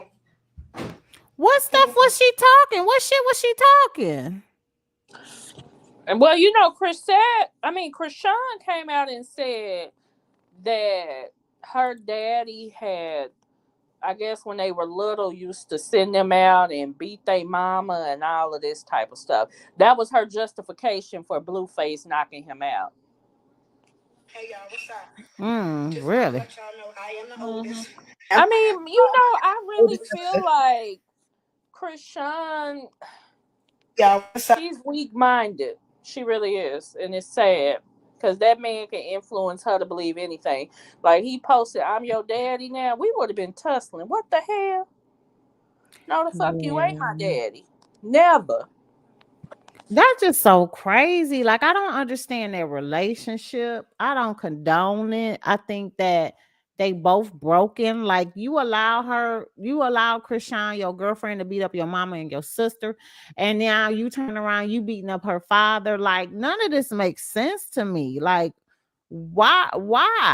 Like, why? And I heard the snippet and stuff that Krishan did and said as the reason why she laid hands on the mom and the sister, because they was up in their face and they was disrespecting her and talking bad to her and stuff like that, going back and forth. And he was like, go for it. He gave Krishan the okay to go and beat their ass. Like, that doesn't make any sense to me. That's just so crazy. I don't get it. Well, now the older sister is speaking out, and I was lost by what she was saying. Maybe you can make sense of it all because it's not a lot. Here we go. Stop. Just wanted to let y'all know I am the oldest. I am Krishan's oldest sister. It's just funny how everybody on here talking about my father this, my father that. My little sister let Blue swing in. What about the shit that man did to me? The child molestation and all that. Why y'all not telling all that shit? I'm the only one that was fucked up. Not none of y'all. So for y'all to be sitting there talking about man this and man that. Hey y'all, what's so I mean, what does this even have to do with that's it? what What I'm do you being saying. molested have to do with anything, man? You trying to make everything about you now. It's so weird. That's why I was sitting here like, I don't understand why she bringing this up in regards to him getting beat up by Blueface. Like, and whatever Krishan was saying. I'm convinced they all retarded. I am. Every last one of them. I'm convinced every last one of them is retarded except for the brother. Where's the brother at? Staying out the way because he know that Krishan is not leaving that dumb, stupid, offbeat rapper motherfucker. Yeah, he did make a statement the last time we went live. We was talking about his statement. I remember it's that. a slew of them. Yeah, I didn't know. Of them. Like, if I was any of them, I wouldn't say shit neither because she don't want to leave his retarded ass. They all retarded. Everybody involved is retarded. That's crazy. I don't get it.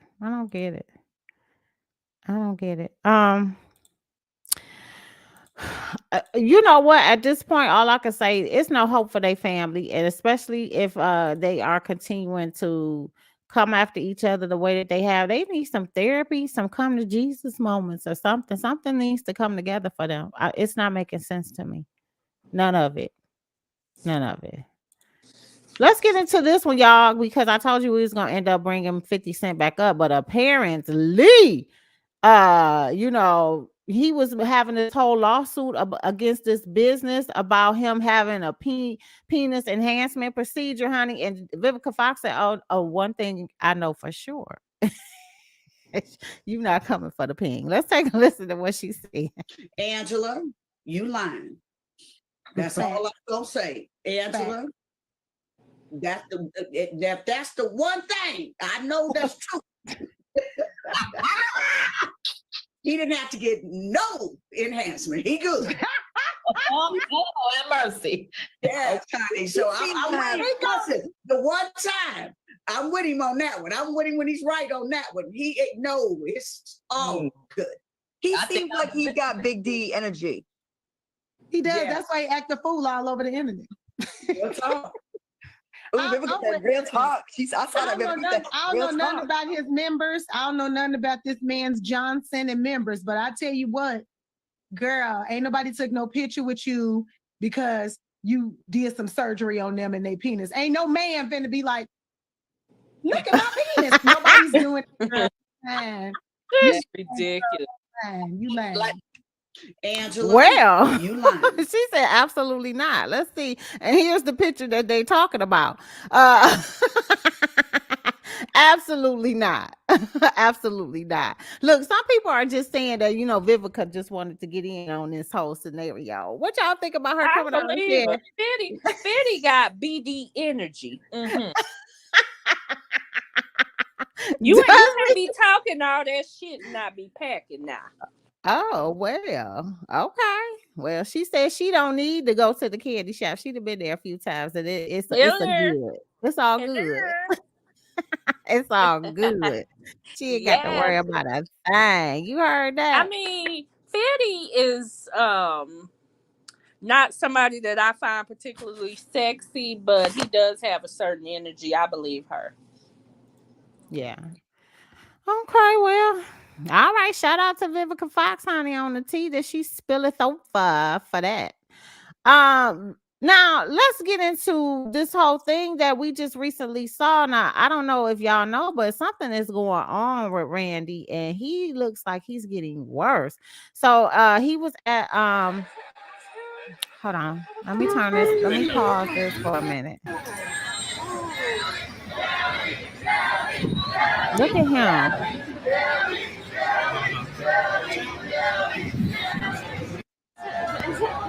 Okay, so this one he was at the attending Kelly Clarkson's Walk of Fame, and she had a lot of the the beginning people that helped her out in her career that was on what was the name of the show, Sean? I always draw a blank. American Idol. And Randy was spotted, and he looks extremely sick. I have not been able to locate any information on the internet in regards to what's going on with him. I haven't seen anything that he spoke out about his illness or anything, but he looks like he's deteriorating and it's getting worse. It has progressed. Because remember when we first saw him and I said, wait a minute, did he get the procedure? Did he, to lose the weight? And because remember, I always tell y'all he did years ago. Okay, well, this is something else. Something else is going on with him. Somebody was trying to tell me that it was diabetes, but I didn't get the memo. It looks like to me, and I don't want to speak because definitely, but to me it looked like he done had a stroke or something. Oh wow. That's what it looks like to me. Yeah. Well, God bless Randy. I like Randy. He has had a long-lasting career in Hollywood. And one of the shows that I always love him on, besides, American Idol and stuff like that, was the show he was on with Little Mama when the Jabberwockies won. What was the name of that? America's Best Dance Crew. Best Dance Crew. That was the show. That was the show. Me and hubby used to watch that all the time. Like, we just could not get enough of that show. So big ups to him, and I hope he gets well and whatever is going on with him. I truly hope that he can find out what's up and get it resolved, because he's looking like, I don't want to say it, but we are losing our grades. So shout out to Randy on that one. Let's get into this next hot topic, you guys. We're going to go down the rabbit hole of this whole situation with Larry Reid Live, Tasha K, and Pastor Whitehead. Before we even get there, let's go on and take this brief intermission, honey, because we're gonna spend some time on this one right here, because it's a lot. It's a lot. Here we go. And if you're looking to get healthy, rejuvenated, glowing skin like her, you need to check out our website. Take a look.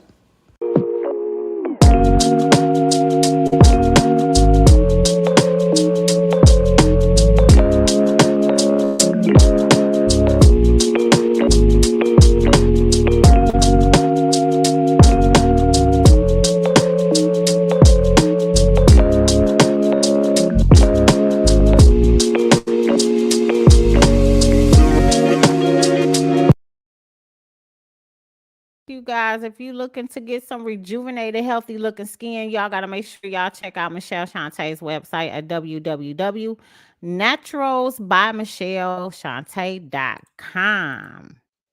Yeah, and get some glowing skin. I use her products every day, and check that out. All right, let's get into it. So on the last episode of Pastor, you ain't right. Pastor Whitehead was out here laying hands on people in the congregation. And unfortunately, this resulted in an arrest, and he was released. Okay. And it resulted in the female that he laid hands on getting arrested and released as well.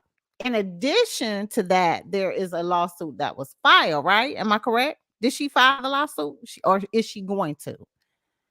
I believe she's going to be filing a lawsuit about him. And they say that it just was a whole thing. Well, apparently Tasha K decided to come in the middle of all of this. How did she get involved with this? I'm trying to figure out the whole thing, but from what I understand, she fell out with Larry Reid. Larry Reid and Tasha K was once friends. I remember him going live on her YouTube page, and they were having a conversation about something that was taking place, and they were cool. And then all of a sudden, when they fell out with each other, she decided to go to Pastor Whitehead, because of what Whitehead is saying is that Larry Reid and his people are the ones who's trying to bring him down and come after him. And Larry said that he has people that he is in touch with that says that Pastor Whitehead committed fraud and stole a lot of money from some of these church members that was in his congregation. And that now he's just defaming the pastor. This is what the pastor is saying, that Larry is just defaming him and trying to bring his character and his business down and crumble by having a bunch of people who are lying come after him with these frivolous lawsuits. So he filed a lawsuit against Larry Reid. And then once Tasha and Larry fell out, he said he was in the live when they were talking about him, and she claimed that he has allegedly the HIV virus, right? And he said that Tasha knows about this frivolous lawsuit that took place, that came out and alleged that he had it, and the judge and everybody found out that that was not true and dismissed the case, threw it out. And now Larry Reid is supposed to be doing a lawsuit against Tasha for defaming him, because this was factual lawsuit that was known that it was a lie. Yeah, and that made me lose a lot of respect for Tasha. I mean, I didn't respect her just a hell of a lot anyway, but whatever respect I had, I lost it, because when Tasha was going through that stuff with Cardi, Larry didn't even want to report on that story because he was her friend. He was trying to respect their friendship. But now the child and fell out. You want to come out and tell that guy some bullshit that you know ain't true. That's trifling as hell. That is crazy.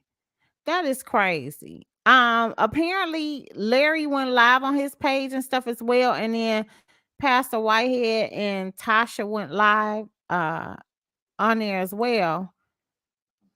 Child, I'm just so confused about this whole thing. But look, let's see if I don't know, because they got, like I said, this whole thing with the lady. Let's start with the lady, Shine. So the lady that went on Larry Reid's show was the one who was assaulted, and the video was circulating about this whole assault situation that happened. And she interviewed with Larry and said that this was going to be her first and last interview, and that he had put hands on her, right? Yeah. And she told her side of the story. Now, tell the side of the story, Sean, because this is where I start to have questions. Tell her side of what she said with this whole thing, on how she came to be in his congregation, how she, with the real estate business and all that too. Well, first of all, she took a real estate class from that he was conducting in 2020. She said she got a little nervous about the class when they started asking her for her social security number, and she bounced, which I completely understand. Now, how she winded up in his church that day was, she said she is writing a book on charismatic Black pastors, and she was there doing research, which I told you I felt that was a good place to research, because after the scandal that he has had, who the hell still going to that church? I want to know what you did say that. and sermon is bringing these people back over here. So anyway, she felt something in her spirit. This is her words. I don't know if it's true, but she felt something in her spirit, and she started speaking in tongues really loudly. And then he called her up to the front, and she was speaking tongues. Then he got to speaking in tongues, and they was speaking in tongue contest, I guess. I don't know. But all of a sudden, he said, "Get her up out of here." Then she started walking, and his wife was on the very front row. From my perspective on the video, it did not look like she was walking towards his wife. It looked like she was walking in front of his wife to go out, Right. And he said he felt that she was trying to go after his wife, so he yoked her up and ran her up out that damn church like a cartoon character. But this is the second time that he has said something about, remember the alleged robberization? He said that the robbers was trying to go after his wife and child and put a gun up to his baby's head. But we didn't see any of that. We just saw that they robbed his ass up in the doggone behind the altar while he was over there with $1 million jewels and shit on. Yeah, girl, it's confusing. I don't know. Dr. J said the title of her research was looking at charismatic preacher in the Black church. That makes sense, because who knows why they go to, right? That's what, like, who the hell going to his church? That's what I want to know. So I get why she was researching up in there. That makes sense to me, Sixx, honestly. Yeah, I'm so confused about the joining the real estate and then doing the book. Well, she was trying. The real estate was 2 years ago. It was 2 years ago prior. But she found out he was a crook then. So I guess, and that also would make me want to go to his church if I'm writing a book, to see what the hell he doing. Well, I guess so. I can't believe anything that come out of Pastor Whitehead's mouth, because to me, it's just a whole sprue of lies. You know what I'm saying? But it's just something. I'm not saying that I don't believe the woman. I'm not saying I don't believe her, but it's something that is not clicking for me with this situation. Okay, good. You want to write a book. Okay, but 2 years ago you went to the real estate class and you bounced after. And this is the alleged lawsuit from other people that Larry was saying that he had frauded them out of millions of dollars. Okay, from the real estate thing. I mean, even what he has a criminal record for, from what I've read, well, because I have read up on him, it was years ago. His girlfriend worked in a car lot dealership or whatever, you know, and how they do the applications when you want a car and you have to provide all your information. Yeah. Well, she was sliding him folks' information, and he was getting all kind of shit in people's names using their information. That's what his criminal record is for. That's crazy. That's crazy. That's crazy. Well, let's take a listen, because he said on this on the neighborhood talk, they said that he denies even assaulting that woman, even though we saw him lay hands on her. He said that he did not assault her, that he was trying to stop her from attacking his family. I did what I had to do. Let's take a listen. Church, and this lady went towards my wife to attack her and my daughter, and that's when I grabbed her. That's a lie. Okay, and did what I had to do, what any man and any pastor would do. Okay, we're just off of the experience of 3 men coming into my church, robbing us, and putting a gun in my wife's face and in my 8-month-old daughter's face. She was 8 months at the time. And that's not going to happen again.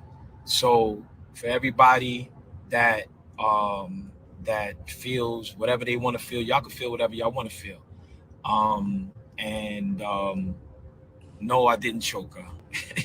No, it was nothing like that. I grabbed her and escorted her out the way she needed to be escorted. No, you didn't escort her. No, right. You gotta leave. And but these people were sent into my church to disrupt, and she walked back. This is something y'all can't see, but we have video in the church. Okay, we have video in the church. And she said she walked back to go get her purse because they was trying to escort her out without her belongings, and she realized she didn't have her purse, so she was walking back to get her purse, and that's when he laid hands on her to get her up out of there. Child. Know who was behind it. And I don't know. She walked back. This is something y'all can't see, but we have video in the church. Bitches. Come preach. You will come preach? Come on up here. Yeah, come on, Lord. So Yes, how was Lord. she going towards his wife? In the name of Jesus. In the name of Jesus. Let's pray in the spirit, y'all. Girl, boo. Sixx. Yeah. Here's the Pastor. Here's the so-called footage that he released saying that this was the other. You remember he said we have footage in the church. We have footage in the church. Well, I got the footage too. Let me show you this.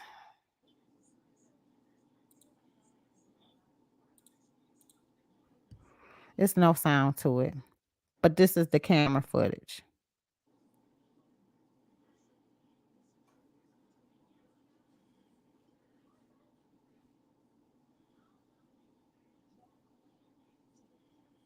They saying that this is a different angle of the altercation that took place at the church on Sunday morning. Bishop Whitehead previously stated that he was protecting his wife and 10-month-old baby after a visitor made her way to the front of the church and allegedly charged at him. In this angle, his wife and child can be seen at the top right of the corner. Okay. They said that prophetess Tasha Howard, the visitor that claims she was assaulted by Bishop Whitehead, says she only walked to the front of the church. Did I laugh at that Dr. J talking about those look like acrylic makeup chairs. Girl, he ain't even got no pews or nothing in here like a church, but okay. Dr. J said, did he just curse? It sounded like he said the B word. The B word, girl. He probably did. You know he old cussed ass pastor. I wish when people with the hell they were allowed to report back, because he going to the 8th circle of Dante's Inferno. The 8th wonder of the world. Listen, he going right to the 8th circle. He ain't gonna go to the 9th. Yeah, he going right to the 8th circle. And I wish he could report back so he can apologize from the depths of hell. But does this look like she was trying to charge at over here? This is where the pastor's wife is. He's related to Jussie Smollett. No, I'm serious. Like, okay, anybody that's been to church, when you walk up one aisle, you cross over in the front, then you go back down one aisle. That's just church etiquette. You don't turn all the way around and go back the way you came. Most people just keep walking the way that they're already going. That just makes sense. Look at him. She did was just walk past him. She hadn't even got to the damn wife and the child yet. And he put his hands on her head. No, come on now. He tripping. Girl, somebody said in the comments on here on this post, he must have been preaching during the mandatory bathroom break. I'm dead.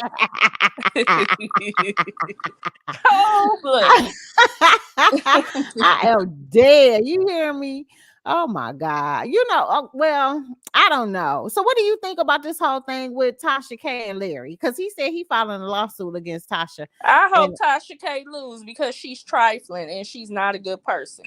I figured that out. She keeps falling out with people. Not even for talking about Cardi. That was trifling too. But for you to be having relationships with all these people, and then when y'all fall out, you turn on them. That's trifling. Yeah. She didn't fell out with Storm, Armand Wiggins. She didn't fell out with Nosy, right? Lovely T. She fell out with Jason Lee. Fell out with Candace too. Candace. Daytime, tea time. Yep. Fell out with so Candace. Many. All of them, like pretty much all of the well-known YouTubers now, she didn't fell out with too. I mean, that's crazy. Tasha is the common denominator. Because if you falling out with Larry Reid, in my opinion, it's something really wrong. Because I don't know Larry personally, but I watch his lives, and one thing I can say about him is that he is straightforward and honest. He is. Yeah. Yeah. Child. Tish say he probably recognized her from the class. Well, I mean, yeah, he had a flashback. Oh, damn, I owe her some money. I mean, probably because it was only like 3 to 5 people in the class anyway. So. Oh, well.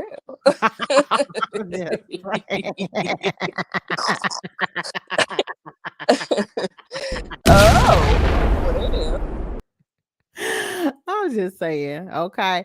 Who is this that said if it was a criminal wink wink, and I fell and put my friends. Put with my fell friends. Out. She meant out. Oh, fell out. Okay, gotcha. Fell out with my friends. I would never tell the secrets of my co-defendant. Facts, Jerron. Shit, even if we ain't cool no more, you still keep the secrets. You don't go out in public telling them, definitely. Yeah. Or tell them to my arch enemy. You trifling as hell. That's crazy. That is so freaking crazy.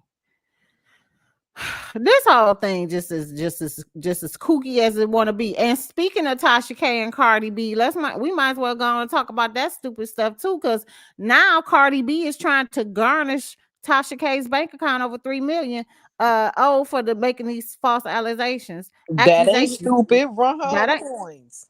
No, I'm not saying it's stupid, but I'm just talking about Tasha K, because word on the curb is wink wink. Word on the curb is that she is trying to have assets and stuff like that too, trying to close down her bank accounts and asking the banks to not provide any information. That's probably why she left YouTube too. And she went to her website because if they had to, they would have to tell the amounts that she was making and stuff on YouTube and the amounts that she was paid, right? Am I right? Definitely. Certainly. Okay. Yeah. Cardi can definitely get a court order to garnish her wages from YouTube. She can actually, and I'm sure that's what her court order is doing, she can garnish her bank account. Well, girl, they better leave.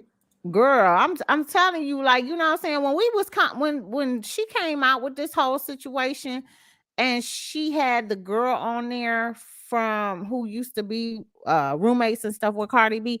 I was saying when we was watching that was so messy. Like, and she didn't have any proof of it. You're just going on. He said, and she didn't even say, alleged information, this, that, and the third. You know what I'm saying? Like, she didn't have any proof backing up what she was saying. So she just got into her feelings about this whole thing with Cardi B. And my thing is, anytime somebody like a Cardi B or whatever, and they personally reach out to you respectfully to ask you to take certain stuff down off of your YouTube page, it's not a good look if you still continue to press it and you don't have any proof. And then, and at this point, even the court, like, it even said that the headlines have been because Tasha K was alleging whatever she was alleging, and Cardi's health records was proved leaked. Otherwise. Like, you can't keep saying that it is true and you stand on it. Like, you can appeal this 50 times. You said what she said. The doctor said what they said. Pay that girl her fucking money, stupid.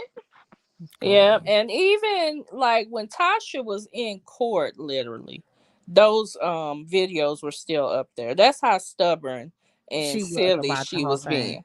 Mm-hmm. It's ridiculous. Like, the courts had to make her take that down. They had to tell her, to take it down. That's sad. I mean, it don't make no damn sense. You being that stubborn. I know she done let, her relationship with Nicki Minaj influence her. And then all the fans getting in the mix, because I'm sure, like, the Barbs, they probably been around there supporting Tasha. It increased her, I mean, especially when they're saying that, she pays for payrolls. You know what I'm saying? Allegedly. That's what they saying. I don't know. Just to say it. And speaking of this whole thing with Nicki Minaj too, since we pivoting all over the place, Portia posted this post on her IG, and it said, "Thank you for making not you, Nicki, female rap about unity." And the Barbs was going in on that, saying, going over there attacking Portia and stuff too. What do y'all think about this? Because all of this ties together with everything everybody has been saying in regards to the way that she moves. Well, Portia said that she did not notice what it said about Nicki. So that was posted on accident. She said she just saw a post and threw it up there. She said, "I like Nicki. I just played her song on my most recent video. So it's nothing like what y'all think." And that was Portia's response, is that she just saw the post and posted it. She didn't realize that it was saying that. Yeah. Yeah. Okay. You believe that? Well, I don't know, but I know once that backlash hit her ass, Portia probably like, "Oh, hell no. Y'all Barbs ain't finna get the harassing my ass." Yeah, I definitely do not believe it, but I definitely think she should be dragged for it. She should be. The Barbs are some damn psycho. Oh, any Barbs in here? Y'all, I'm sorry. The girl, no, they are psychos. The fuck? They ain't got the sense they was born with. It's for certain. Okay, if you don't want to call them psycho, that's fine. I will. The Barbs is psycho. And they do not have the sense they was born with. This is coming from somebody who is a Nicki fan. Okay, right. Y'all take being fans to the fucking extreme. Yeah. Okay, even my daughter said, "I like Nicki. I like Nicki, but not like them Barbs like Nicki, because they just stupid." And y'all are. Oh, I said it. Girl, I seen so many people like, "If you are op of Nicki, you are op of mine." Really? Mind you, they probably get ready to get, you know what? Tell Nicki to pay your goddamn bills, stupid. Oh my God.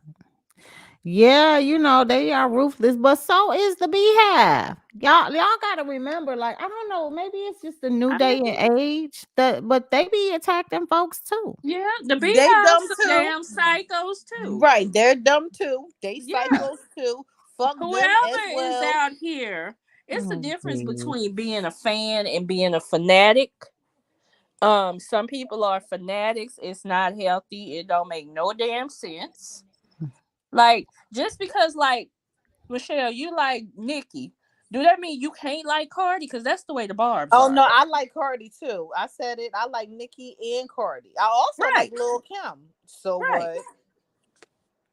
Girl, with them, you can't like no other female rapper that Nicki don't like. If Nicki don't like you, the barbs say they don't fool with you. That's ridiculous. Yeah, they need to stop dick riding. That's not cool. Right. I think that's because we are just from a different era. Like, you know what I'm saying? Like I always say, no, they're stupid. I'm saying that this new generation is very different. I'm sorry. They are very different. You know what I'm saying? Like music is supposed to be enjoyable. Like, you know what I'm saying? Like I don't feel like the newer generation um uh really values the music itself, because most people who are fans of many artists does not exclude just, you know, any kind of any of the newer artists just because, you know what I'm saying, it got to be something that they're not liking about the music or something. I just don't see it. You know what I'm saying, y'all already know, I've told y'all plenty of times, like I'm not a Nicki fan, but I don't think that she should be excluded from what she's contributed. You know what I'm saying?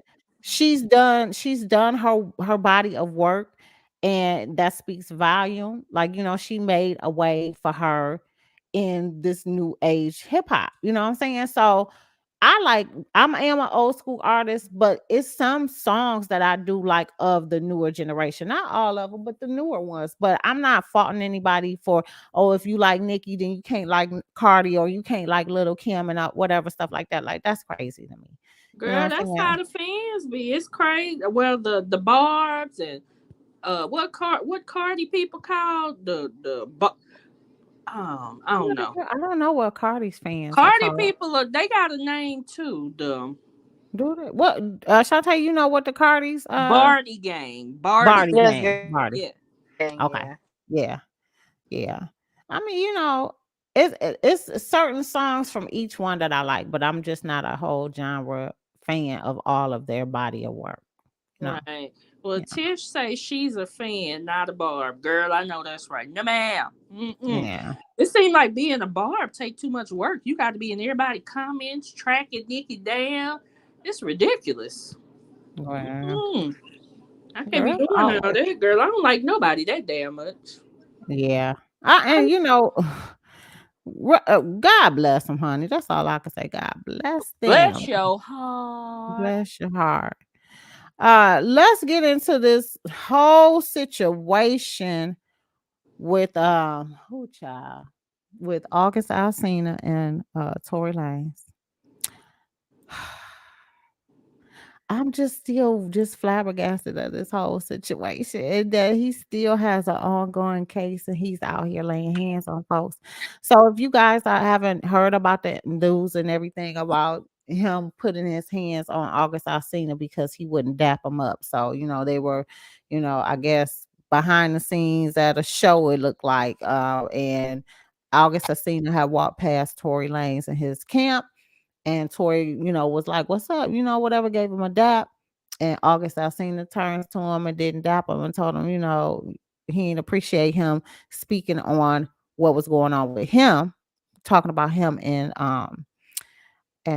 Will Smith's wife, Jada Pinkett. And that, you know what I'm saying, to keep that same energy. Well, you know, moments later, a slaperization occurred, and we was, you know, privileged to seeing some pictures of August Alsina laid out dramatically. Can I just say that he was laid out dramatically in that elevator, the pose he looked like he made himself look real bad. Okay. From the hit that Tory Lanez sprued upon him, and he, you know, ended up saying what happened and stuff like that on his Instagram post. Well, now there is a witness that came forward to tell the story of really what happened. Here we go. So it was just straight, like more of an assault type thing than anything. So Tory Lanez, what happened was that August, if you look at the video, August didn't speak to him because he was like, he talks a lot of stuff about him online, whatever that is. So he's like, well, keep that same energy. That's August's whole stilo. Keep that same energy. If you don't mess with me online, you don't mess with me. If you want to talk, mess with me. When you see me in person, just be that same person. Don't try to be real now. So when I guess he didn't speak to him and he just kept walking to go, I guess Tory felt away. And then Tory went in his dressing room, came back with all his bodyguards, and then followed him outside. And when August was talking to him all politely, like, hey man, listen, man, no disrespect, but if you want to talk like men, we could talk like men. And he was talking to security, but he was surrounded by Tory Lanez security. He wasn't, and when he turned his head, that's when Tory Lanez just hit him. I talked to August and I talked to stuff. So there you have it. He confirmed that Tory Lanez, hit August Alsina. While he was like, we can have a conversation. We can be two grown men having a conversation. And the next thing you know, he just sucker punched him. Child. That's what your ass get. You got kicked off that tour with your bullshit out August. Mm-hmm. And I was just about to pulling that up too, that he got kicked off the tour. Yes. So Rip Michaels cuts Tory Lanez from the tour after alleged altercation with August Alsina. According to the Shade Room, they said that August claimed that he was assaulted by Tory Lanez after the two performed at the Chicago show. So it was a show that they both were performing at. My bad. Oh, okay. And then so after this whole situation between the two, and he laid hands on August. Is this the promoter? I guess the promoter cut him from the show. The Fall Back in Love comedy and music jam concert creator. Oh, the creator, Rip Michael, says Tory Lanez flat out assaulted August Alsina, and now Tory has been booted from the tour. Bye, Tory. Bye. Nana and the boo boo. Ha ha.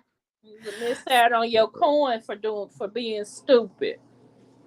And in the video, the girl was saying, don't be doing this and you finna go. You already got then put hands on Meg Thee Stallion. I was like, oh my God. Like, for real, he's still going to courts and stuff about this whole situation with her. Like, he ain't learned this lesson. He ain't gonna learn his damn lesson until he's Canadian. They gonna bar his ass from the US. Then he'll stop the shit. Oh wow. You mess around, they gonna ship your ass back to Canada and cancel your visa to even be over here. Well, girl, look, in the interview that Michael was talking about that we just seen, he says that August did not perform the next day as the incident landed him in urgent care and having to receive stitches. And y'all know he got health issues too. Michael goes on to say there was no fight. He was sucker punched by Tory Lanez. He also adds that Tory seemed very apologetic about the incident. I don't give a damn if he was apologetic. You shouldn't have even touched him in the first place. Like he said, he was willing to have a conversation with you. Why you just didn't conversate? Yeah. Wow. Do you think that August is going to file a lawsuit against Tory for this assault? I mean, I wouldn't file no lawsuit, but I'll file a criminal charge on his ass. That's what he better the way he did the dramatics in that fucking elevator.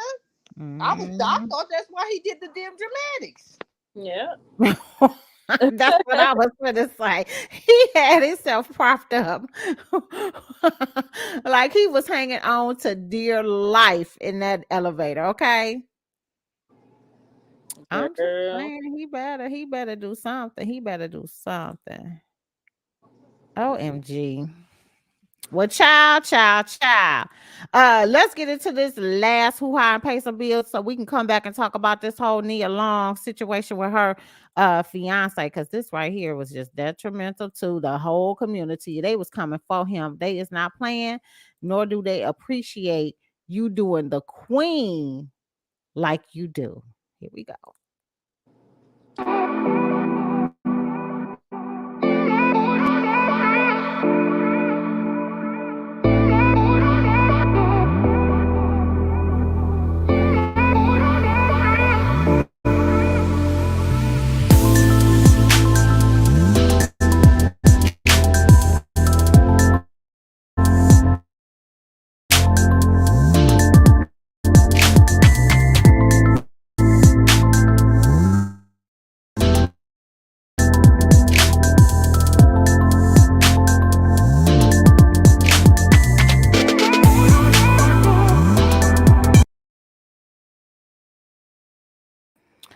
you guys, you want to get some merch from LMTBS, Loving My Tees by Sixx, you can go to www.lmtbs.com. Get you some merch from the website. Greatly appreciated. Thank you. Oh, okay. So somebody was saying that they wanted to see the picture of August Alsina, the way he was laid out. Oh yeah, let me bring it up for you because it was a sight to behold. It was I the thought way it was fake at first. I was like, what the hell? You done got one of them blood packs, sir? girl, the way he was leaned to the side, it was like he was like standing up in a coma. You know what I'm saying? Here's the picture here. Let's see if I can pull this down. So, okay, can you see it? Let's see. It's still loading, I think. Yeah, I think so. Here we go. So this is the picture that he showed of him lean to the side or whatever, and then he showed That's the the one inside I of his thought was mouth. fake. That was, It's not funny, yeah, but it did look fake at first. Yeah, because I was like, what but in the heck? Why he's sitting on to the side like that? yeah, but you done got socked in that lip. I can tell by that picture now. Yeah. Child, that was just something. I was sitting here like, what in the hell is going on? What is going on? You heard me? Okay, so let's get into it. We're gonna talk about it. The streets is not happy with this whole situation. And I ended up getting some additional tea about this thing that is going on. And I know I'm gonna butcher his name. Okay. It's Ime Udoka. I think that's how you pronounce it. If not, oh well. Yeah, Okay. that's right. Look at me doing big things, pronunciating and all. You know, they always come for me about how I be butchering some names. Okay. Well, they said that he had an alleged affair with Kathleen Nememo, I guess that's how you say it, Lynch, the wife of Celtics VP Patrick Lynch. And that she was the assistant. She was the one who I guess had got everything together for Nia and his 10-year-old with Nia to Boston. Like she was making, flights and stuff and moves and stuff for them. But apparently they had been having some sort of affair. Unbeknownst to know. And then when her husband had caught wind of it, that's when she tried to break off the relationship with him. Now, the thing about this whole thing that really just piques my interest, because I'm not going to read this entire article, okay? But it is against the rules and regulations for you to have any relationships with other coworkers in the organization. And they're going to try to penalize him. And what I hear is that they're not going to penalize her. That's understandable because if she's his subordinate, they can't penalize her. She could sue them. She probably still can sue them, but they said it. They had an improper, intimate, and consensual relationship, though. Even though it's consensual between the two of them, that's still if you're that's why you can't be out here messing around with your boss. Like if he's her boss or above her, you can't do that. In most companies, you have to sign some type of paperwork saying, I consent. This relationship is mutual. You can't be out here sneaking because there's always an imbalance of power. Correct. And so that can definitely open them up for a lawsuit. Well, honey, they deemed this as a violation of the franchise's code of conduct, right? But the NBA players been coming out and saying it's happening all over the place. But it is and has been for centuries. Yeah, but they're saying it's more to the story because I sent you the article where Matt Barnes at first was speaking out saying they overreacted by suspending him a whole season. Then, once he got all the deets, he came back and said, "Well, I'll take that back." So so wait a minute. I think I'm about to pull up this article. I don't know. Was this Matt Barnes? Was it from the Shade Room? Yeah. Okay, let me show you this. I might have got it from his actual page. Okay, let me see if this is the article that you sent me because I got all of them. I saved everything. So this one is from the Shade Room. They said looks like Boston Celtics coach Ime, and you already know Dakota, is facing potential disciplinary action for having an improper, intimate, and consensual relationship with the female member of the team staff. Nia did come out and respond and said she does she give us our privacy, whatever, about this news she's just now receiving. They've been in a relationship for 10 years. They got a 10-year-old son. Okay, I'm gonna pull that up too. Thanks, Sean.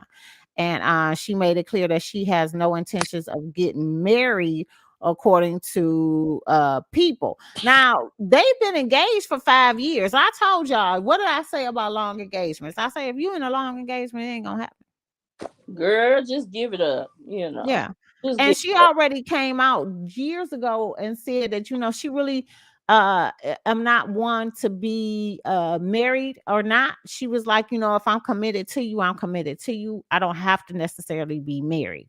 So, she already is one of those type of women who doesn't necessarily have to have the paperwork done in order for her to be with you. So let me put up this article that Sean just sent me about child. Was this the one Matt Barnes? Because Matt Barnes be having me rolling. Do you hear what I say?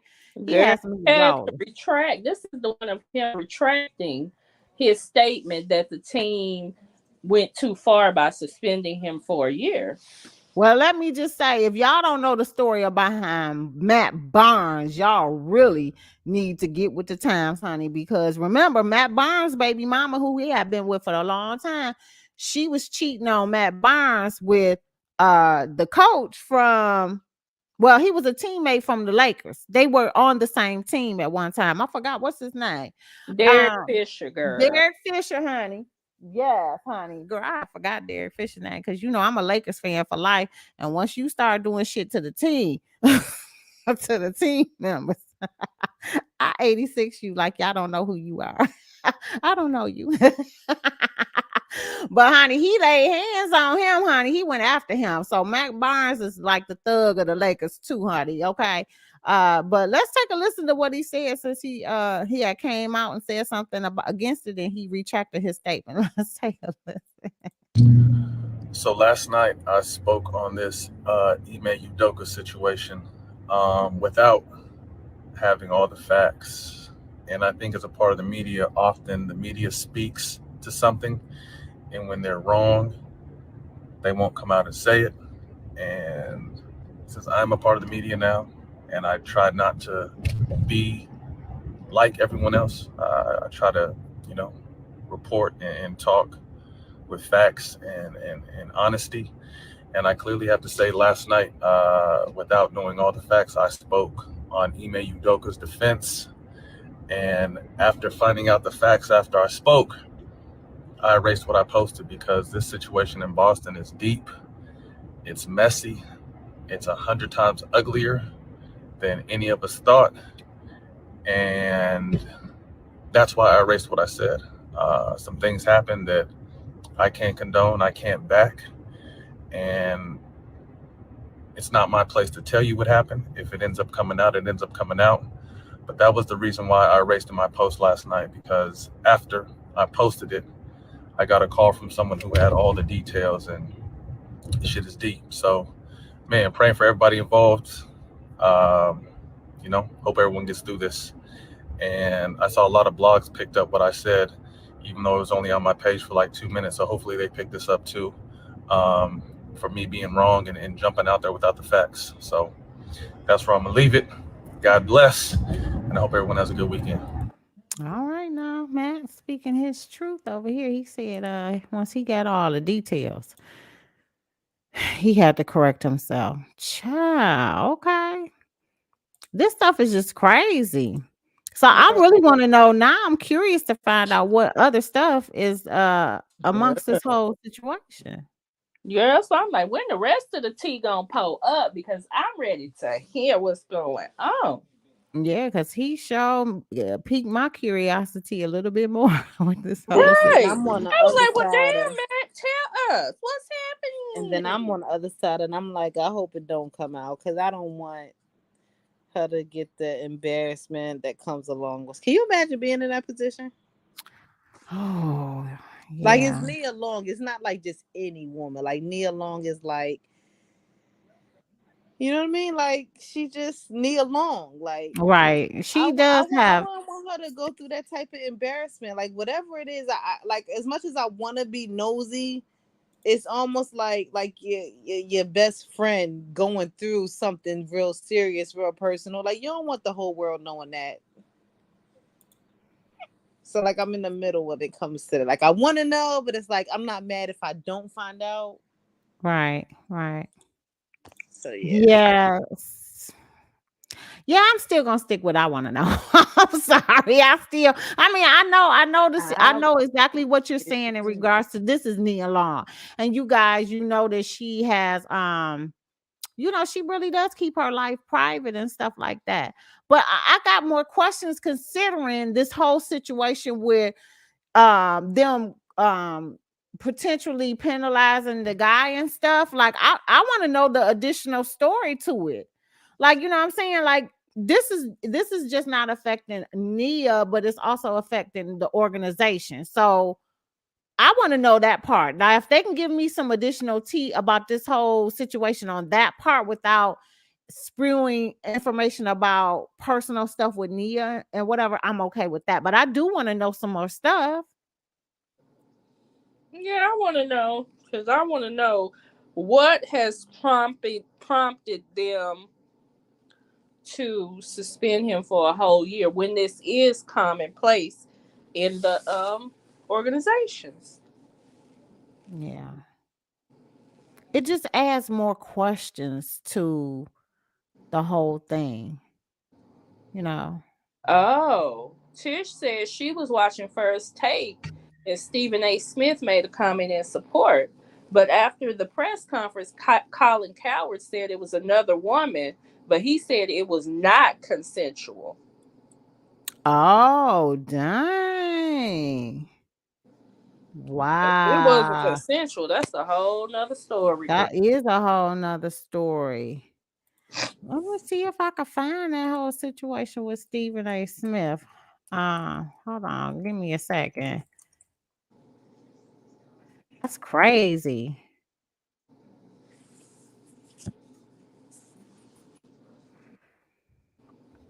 Okay, let's see. This was okay. News about let's see, my goodness, he did first take argument about was it okay? Well, they say that he did first take argument about. Okay, let me see what this one say. Let's take a listen. Just see if it brings up this whole thing. If not, they got something else. I wanted to see the actual video. This is an article though. Let me see. What does this say? Maybe this is the video. And then I got to be careful because they I don't know what's going on with the copyright stuff, like articles and certain stuff and all this stuff they doing. They might not even give it to me. Okay, let's see. Let's take a listen and take a look and see about what I got right here. Cause that's crazy. So if he doing that, like that's cold blooded, and that is an additional embarrassment to Nia Long because you out here doing all of this. Let's see if this is it. Let's see. Oh, y'all, I hope I don't get no strike. Hold on. Let me stop this because this is ESPN. I guarantee they're gonna get me with a strike. Let me see what they say. Smith specifically took issue with the release of the follow-up information as previously reported, in which it was claimed that news of a possible suspension was linked with an alleged consensual relationship. Whatever his name, I may had it with a woman on the team staff. According to Smith, this is the fault of the Celtics organization. What I will say is this, and this message to the Boston Celtics: I got a problem with you as an organization. If you're not going to fire him, why the hell do we even know about this story? He said, nobody's bringing that up. I'm going to bring it up. What the hell are you telling us for? Elsewhere, Smith said there was more layers to the story that have yet to be unfolded. Later in the show, Smith also reiterated the fact that the incident of this nature are widespread across sports organizations. And while he isn't arguing for condoning the behavior itself, he did repeatedly point out the consensual nature of these alleged interactions, while also highlighting the fact that countless white dudes, quote unquote, get away with participating in the exact same behavior. I don't see nothing being out and decimated unto the masses with these white dudes that's doing this stuff. I know plenty of white dudes that was screwing around while they're executives or coaches or anything like that. I know plenty. I've never seen this publicized. That was the one article. I don't see the other article of him saying it was a different. No, Stephen A came out in support. That was his statement. She was saying somebody else. Somebody else. Howard said it was another woman. It was not okay. consensual. And she said it was a different woman than what they're talking about. So apparently, he got a lot going on. Wow. That's crazy, right? Definitely is awful. Yeah, I won't be surprised if they suspend him for a whole season. He probably ain't gonna be able to come back, but also I wouldn't be surprised if criminal charges ain't forthcoming if something like that happened. And that's just really bad. And that's really, really bad. That's really, really bad. Child. I feel bad for Nia because she child. We consider Nia like our princess of the culture. You know what I'm saying? So for this to happen to her, and come out, it's just devastating. Yeah, a lot of people feel like she was like the last hope of a quote unquote wholesome, honest woman in a wholesome, honest relationship as far as celebrities go, because people thought Halle Berry was that person, and then all the shit happened with her and her people, and then Jada Pinkett, and then all that shit came out. So now it's like Nia Long is like the last everybody's rooting, and then it's like fuck, there goes the world. Well, people stop thinking that because they're celebrities. I don't know what they're thinking. That normal shit ain't gonna happen. Cheating is normal. No, it's I don't want to say that. I don't. It's not normal. It is normal. We may not like normal it, for but people it's to normal. Hell yeah, it's normal. Nah, I can't rock with that. Girl, Michelle, please tell me one woman that ain't been cheated on. It's normal. Oh, she said, look on Fox, Colin Cowherd's show. He reported the second lady. Yeah, I'm looking it up now. Let's see.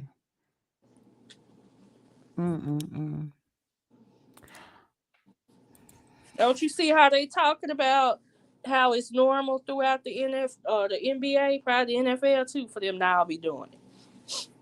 Well, I mean, you guys, that is not uncommon. That's why I said they've been doing that since. I mean, it's still trifling. Yeah, it's still and trifling. Wrong, but the people out here is wilding.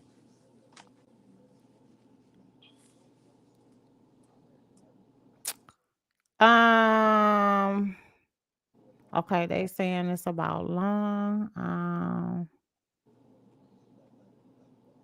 Yeah, I have to find out on and research that a little bit more because it's not even coming up for me. I don't want to take up too much time on it either. But that's still cold-blooded. Still cold-blooded. Yeah. So well, I guess we'll just keep our ears and stuff tuned up to this whole situation and just report on it as it comes through as well, you guys. This is just terrible.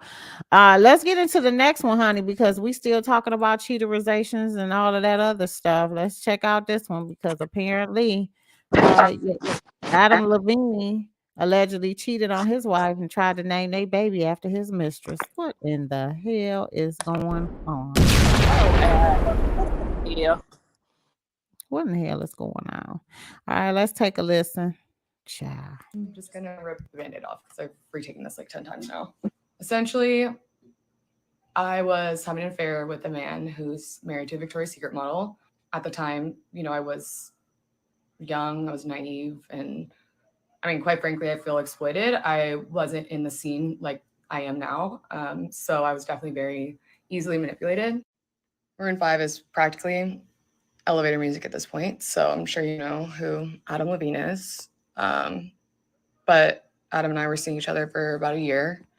After I stopped talking to him over, you know, a period of months, this is how he came back into my life. He said, okay, serious question. I'm having another baby, and if it's a boy, I really want to name it Sumner. You okay with that? Dead serious. I was like, I'm in hell. Like, I have to be in hell at this point. I mean, my morals were unknowingly compromised. I was completely manipulated. I wanted to handle this privately. I never wanted to come forward because obviously I know the implications that come with doing what I do, making money the way I do, and being an Instagram model. So being tied to a story like this, it's like, I know the stereotypes. I had sent some screenshots recklessly to a few friends I thought I trusted, and one of them had attempted to sell to a tabloid. So I'm just gonna rip the Band-Aid off because I've retaken this like 10 times. Well, what do y'all say about her story coming out? And child. I mean, the only issue I got with her is that she trying to play victim. Oh, I was just so naive. I was obviously manipulated. Oh, okay. All right, girl. Yeah, let me just know point that out. man was in a relationship because you can Google that. People ain't really got no excuses when somebody is famous. Just Google. Yeah, you know, that's true. you with your body. Oh, let me Google. Oh, yes, you are. Damn. Girl, everything That's is on with you. social media. You know, it's that simple. Oh, girl, shout out to one of our other Curbsters who was on the Neighborhood Talks Instagram webpage. You see who liked it at the bottom? Y'all see? Oh, yes. Our boo is always searching up the tea. Girl, yes. Well, you know what? The fact of the matter that he turned around and asked her to let him name his child after that, girl, that is crazy as hell. Crazy as hell. And she say Adam manipulated her. Yeah.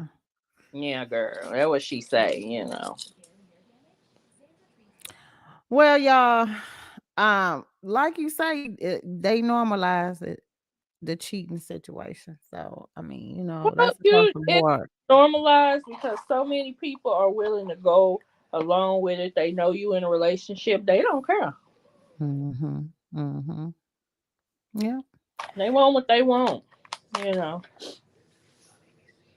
Which that's the whole thing is crazy. Well, let's get into it, you guys. You know, this is coming to the end. What we always do is the speed round where we give y'all some of the topics that's going on out there. It might not be the biggest of the news information, but doggone it, we still want to shed some light on it. Let's get into the first one. If y'all didn't know, Jasmine Guy and Kadeem Hardison was on the Breakfast Club, and she was spilling a whole bunch of tea in regards to how they did Lisa Bonet and how it was whack, and how they were even treating some of them the castmates like they didn't get they just do either, and they was like number 2 number 2 show on the platform. Like, she revealed a lot of stuff. Can I just say this too before we even get into it? They should have had her on there by herself, because she did not, in my personal opinion, allow Kadeem Hardison to jump in at any time. I was like, okay, waiting on him like the double dutch. Come on, get in there. You know what I'm saying? But she was spilling a lot of the tea that we didn't even know about the doggone Different World sitcom. I wouldn't have never thought that it would have been like that. But she said that they were disrespectful in so many ways. Let's take a listen right quick to this whole situation. And because that first season, I'm telling you, it was whack. And I didn't like the way they were treating Lisa Bonet. No. And they said, well, had so-and-so said anything to you? I said, you disrespect her in front of the audience, in front of me. You disrespecting me too. How did they used to disrespect her? Just do it. Just say the way it. they would talk, pointing all up in her face. And I'm like, that's a sweet girl because you're not getting up on me like that. And we've dealt with bitches. I mean, we from New York as far as choreographers and directors and whatnot. But I was like, I didn't interfere on set, but I was like, oh no. Oh no, you're not treating her like that. She had to hire security. Really? Yeah. So that's why she quit, probably. No, because wanted her to be on. Because she was pregnant. He didn't want to show black girl pregnant in college. What do you think about that? I thought it would have been a great tool and something to it could inspire, because it was all inspiring. Right. So why not? Because that's a real thing. You can still go get your education. Absolutely. I've heard so many rumors that I don't know what comes from. I've heard that he wanted to incorporate it on the show, on our show. I've also heard that Jesse wanted to have a single mom because he's from a single mom that went through school. And then I've also heard that that was a network that didn't want to incorporate her wholesome whatever. Right. But first of all, it would have given her something to play. Absolutely. Because I felt like they were always looking for Denise Huxtable. You're not using the meat that she comes from. You don't know what you're looking at because you haven't seen a little black girl like this before. And to give her a baby, there you go. Something to do. And it would have helped the Jaleesa character. Absolutely right. Yep. And then your ass would have been, she wouldn't have been messing with you. You gotta go back to when you have to go with Ridley. Y'all need to check it out. It was something interesting, to say the least. She goes on to talk about some other things that happened on the show and how they were manipulating the cast and stuff like that. I think that's super sad. I wasn't expecting anything like that. Were you guys? No, looking at them, you always expected, like I knew about Lisa Bonet getting pregnant and all that, but yeah, all them, the way they were mistreating them on the set and stuff. No, I wasn't expecting that. I really wasn't either. It was just flabbergasted. That was one of our better shows too. You know what I'm saying? Like for them, and then let's not even get into the Bill Cosby thing, but I just wouldn't have expected that disrespect on the set like that. And in addition to whatever was going on with him and his personal life, but how he stood up for black people getting roles and stuff like that in his earlier days and putting, black, we watched the documentary of him, putting black people as stunt people because they didn't never have those stunt people available for blacks and stuff like that. Like he was adamant about making sure that there were jobs for black people. So this just really was a shock to have known that a different world up under his tutelage would have had to endure stuff like this behind the scenes. Just say it. I definitely say it. And not to mention, that they are doing Kadeem Hardison's story. Was he on Uncensored or something like that? But y'all know that he actually was dating Cree from Different Worlds. So, he was talking about the relationship and how hard it was to be in love with the character for Whitley when he was really in love with, Cree, who he was dating behind the scenes.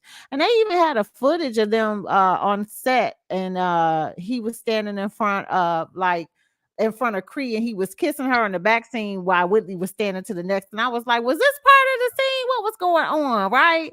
And this is the little clip of it. Oh, child. Here we go. Let's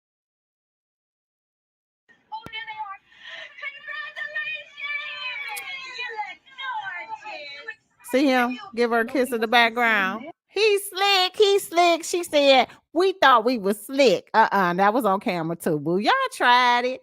But y'all need to check out him on Uncensored. This should be coming on this Sunday. Check your local listings so you can get the time and stuff. I bet you that would be very interesting to see what he comes up with this. Y'all Yeah, I tuning like in or what no? you're talking about. Probably not. I haven't watched it on Sis, so it'd be boring. But maybe he'll be in. Cold blooded. It do. Cold Don't blooded. be Let's spilling no damn tea. yeah. I agree. I agree. I don't be tuning in either. So you're not lying there.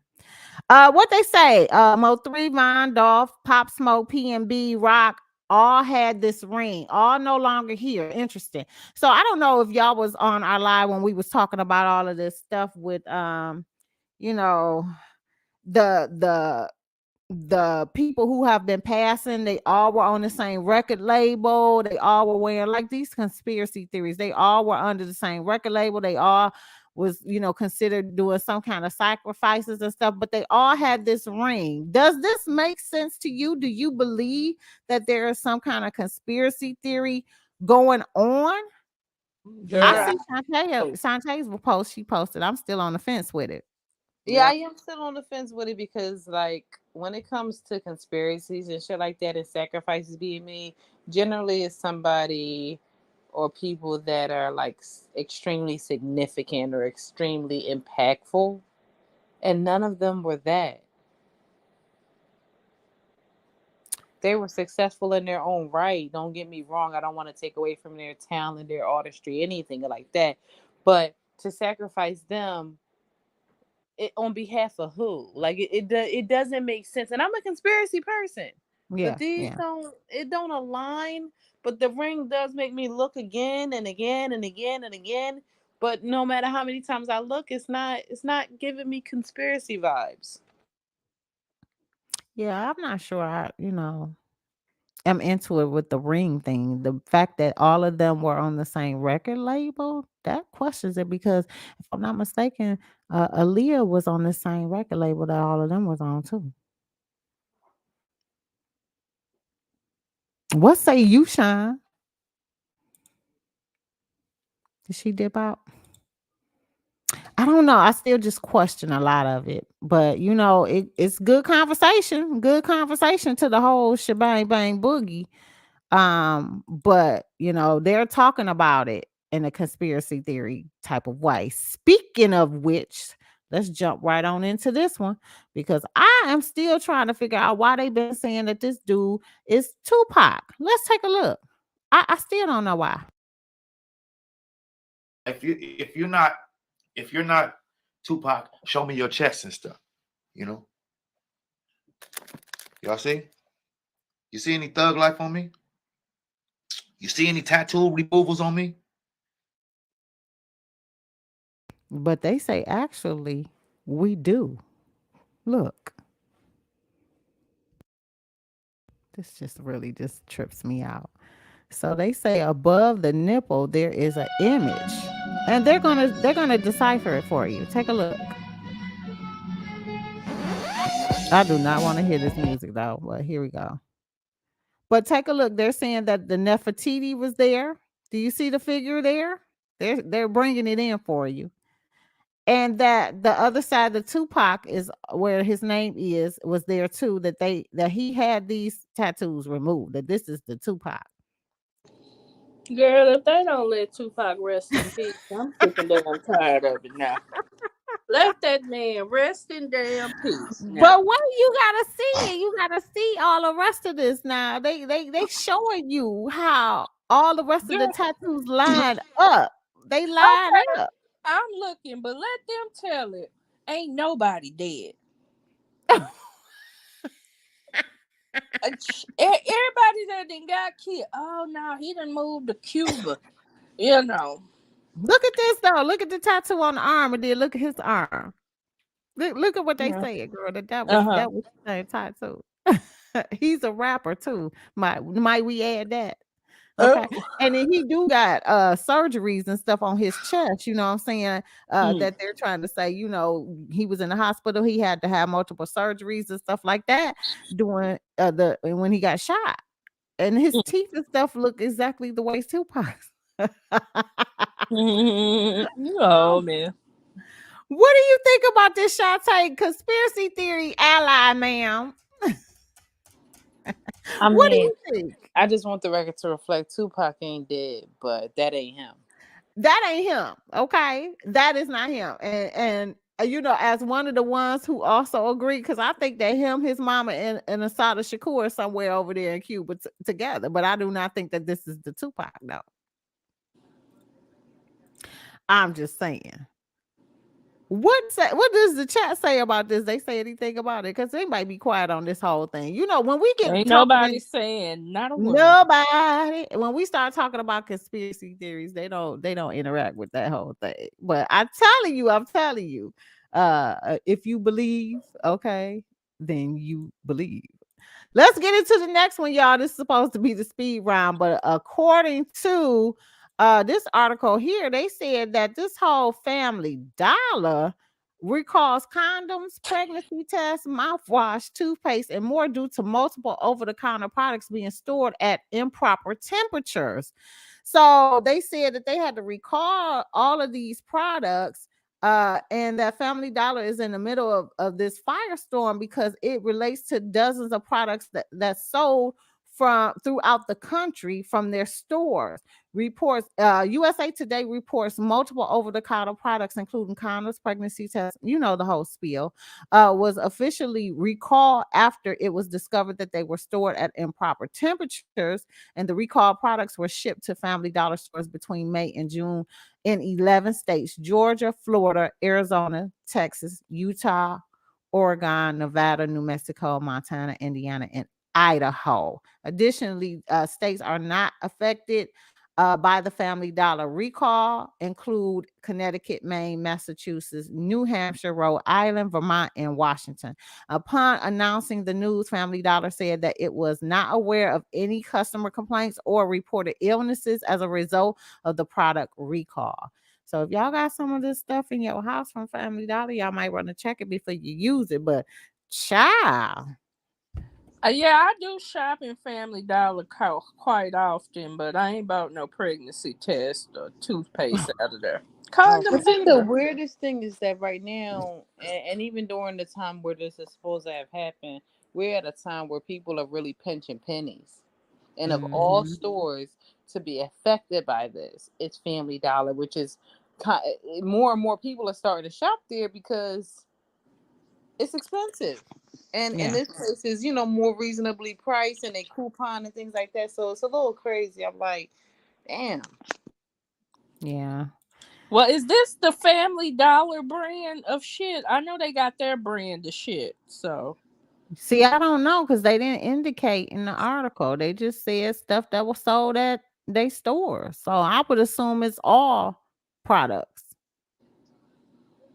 yeah, but they don't. Yeah, that makes sense because they've been in the store. They done had them in a hot ass warehouse, so they're messing up shit. Yeah. Child, gotta get it together.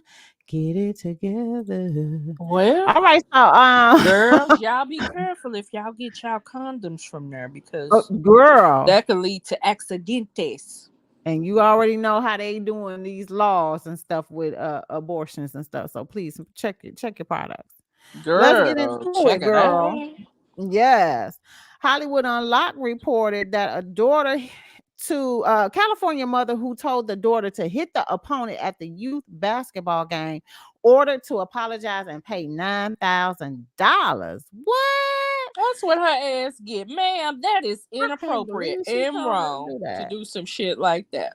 Girl, they said previously reported that the incident, which was caught on video and shared on social media, occurred during a game between SoCal Blaze and Dream Academy youth basketball teams at the MAP Sports facility in Garden Grove on November 7th. The attacker who played for the Dream Academy fell onto Blaze's Lawrence Ham after trying to shoot a three-pointer at the last seconds of the intense game. After both players got up from the floor and walked across the court, the attacker's mother, identified as Latria Shanti Hunt, allegedly yelled, "You better hit her for that."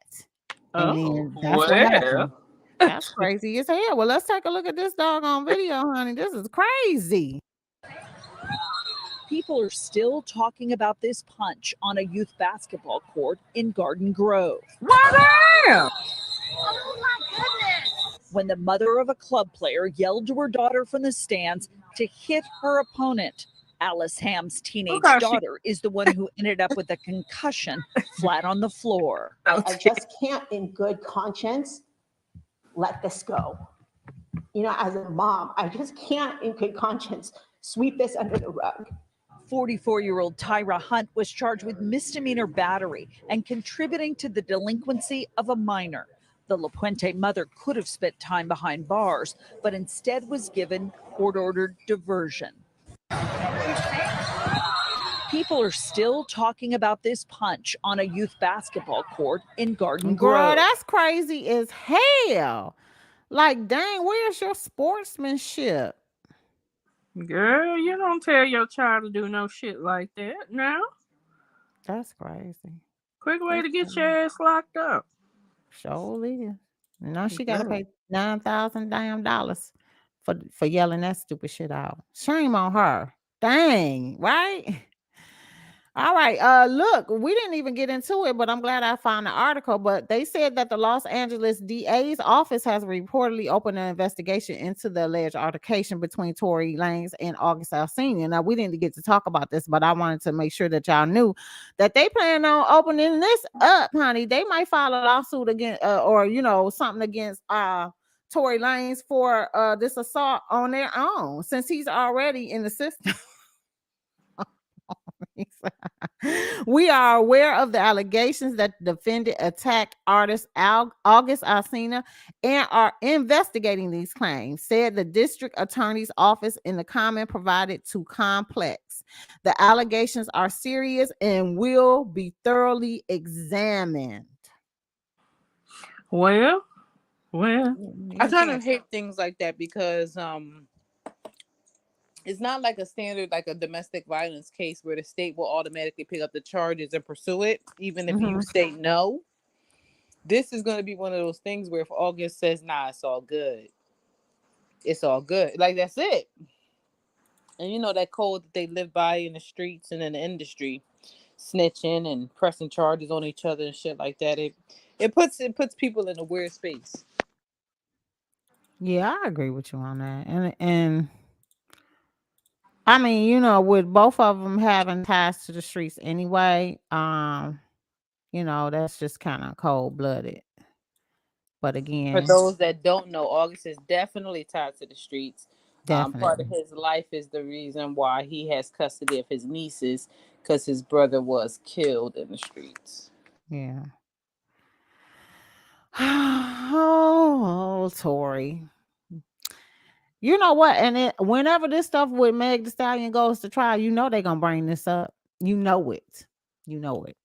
And it's probably going to be a slam dunk. We're showing the video of the after effects. You could actually see their interaction. And then later you'll see Tory walking past, high-fiving people. And they're, doing all this crazy stuff. Like, just crazy. Look at her high-fiving and shit.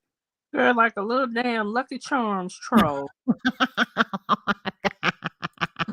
Sure, you crazy. Oh my God. Just crazy. What in the hell? Okay, I wanted to show y'all because y'all know I'm really into this AI shit that's going on around here. I'm trying to tell y'all that they replacing jobs for this shit. I went to go get the kids something. They wanted something from this particular restaurant and pulled up, and the dog on computer said, "Hi, welcome to such and such. Thank you for whatever. You can go ahead and place your order." And that's what the recording normally says. And I waited till the actual physical person came on and then say, "Hi, can I take your order?" But nobody did. Nobody of a physical form did. And then the computer says to me again, "You can go ahead and start your order whenever you're ready." And I looked at, my mom, she was in the car with me, and I was like, what? Like, for real? I ran down what I needed, and this computerized AI gave me my order back to me. So, okay, let me just see if I got this right. You want this, that, and the third, no sauce, this, that, and the third, with sauce, this, that, and third. Like, she ran it down. Is there anything else I can add to your order for today? No? Okay, perfect. Then she gave me my total, and then I pulled up, and the humans gave me my order. This shit out here is real, okay? And if you guys don't believe me, like I always tell people, you can choose to not believe me if you want when I tell you that I'm really into this scientific stuff. Like I really will pull up articles and read. I go to their websites and stuff because these doggone your United States tell you right in your face what they're doing. You know what I'm saying? Like I believe I told someone a long time ago that they were going to be sending people to the moon in pods and going to live there. They were going to send you up there. They were taking applications. You were not going to be able to come back to Earth. You're going to permanently live there and build on the moon. They want to construct, since they found out that there was once water there, they want to construct a whole new Earth on the moon. And then, not to mention, look, and I think that was okay. She said it was Tish. Tish said that was me.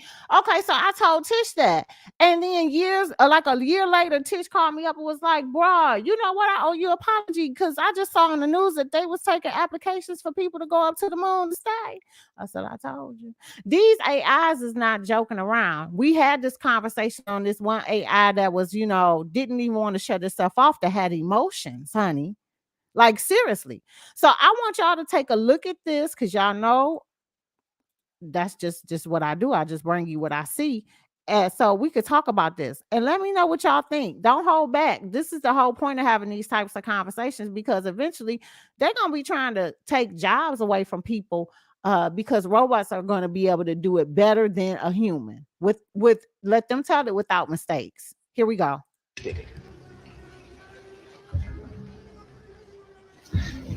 Your kids probably have one of these, right? Not quite. Hell of a pilot? No. That skill is all AI. It's flying itself. Its processor can react 100 times faster than a human. The stochastic motion is an anti-sniper feature. Just like any mobile device these days, it has cameras and sensors, and just like your phones and social media apps, it does facial recognition. Inside here is 3 grams of shaped explosive. This is how it works.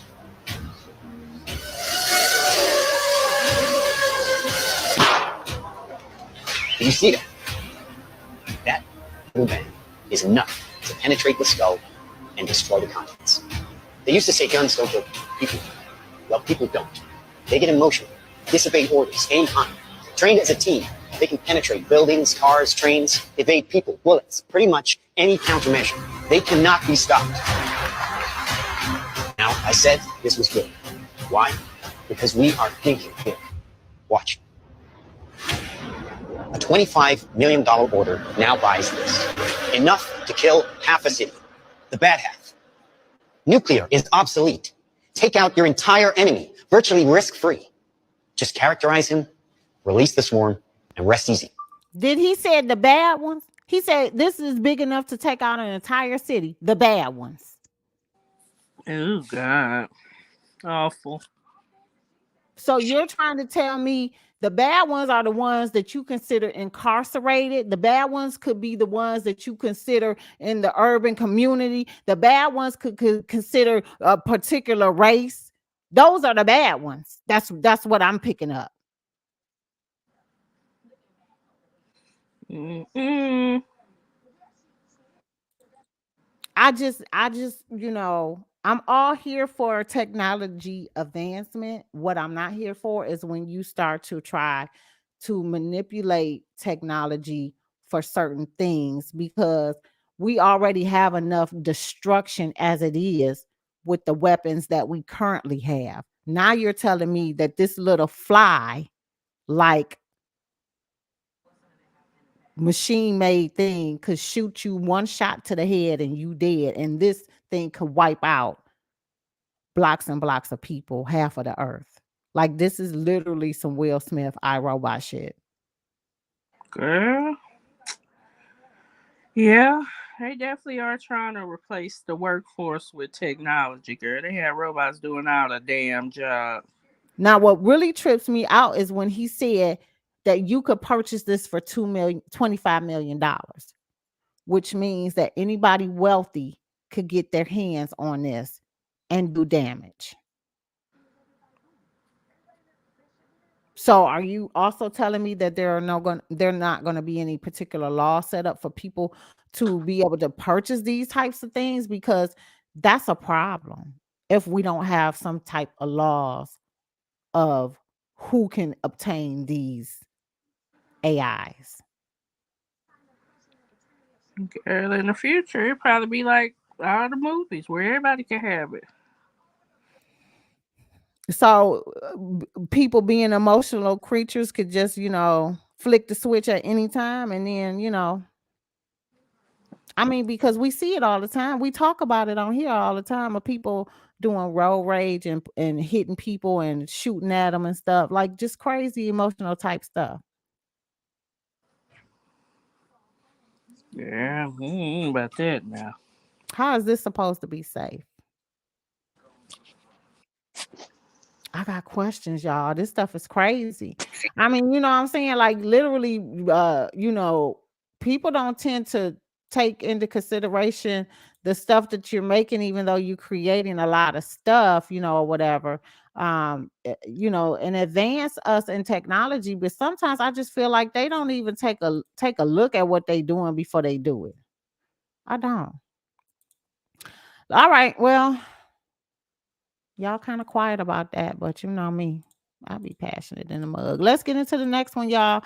Y'all talking about Baby Blue's baby mama resharing a video of her son eating a roach. Dead wrong.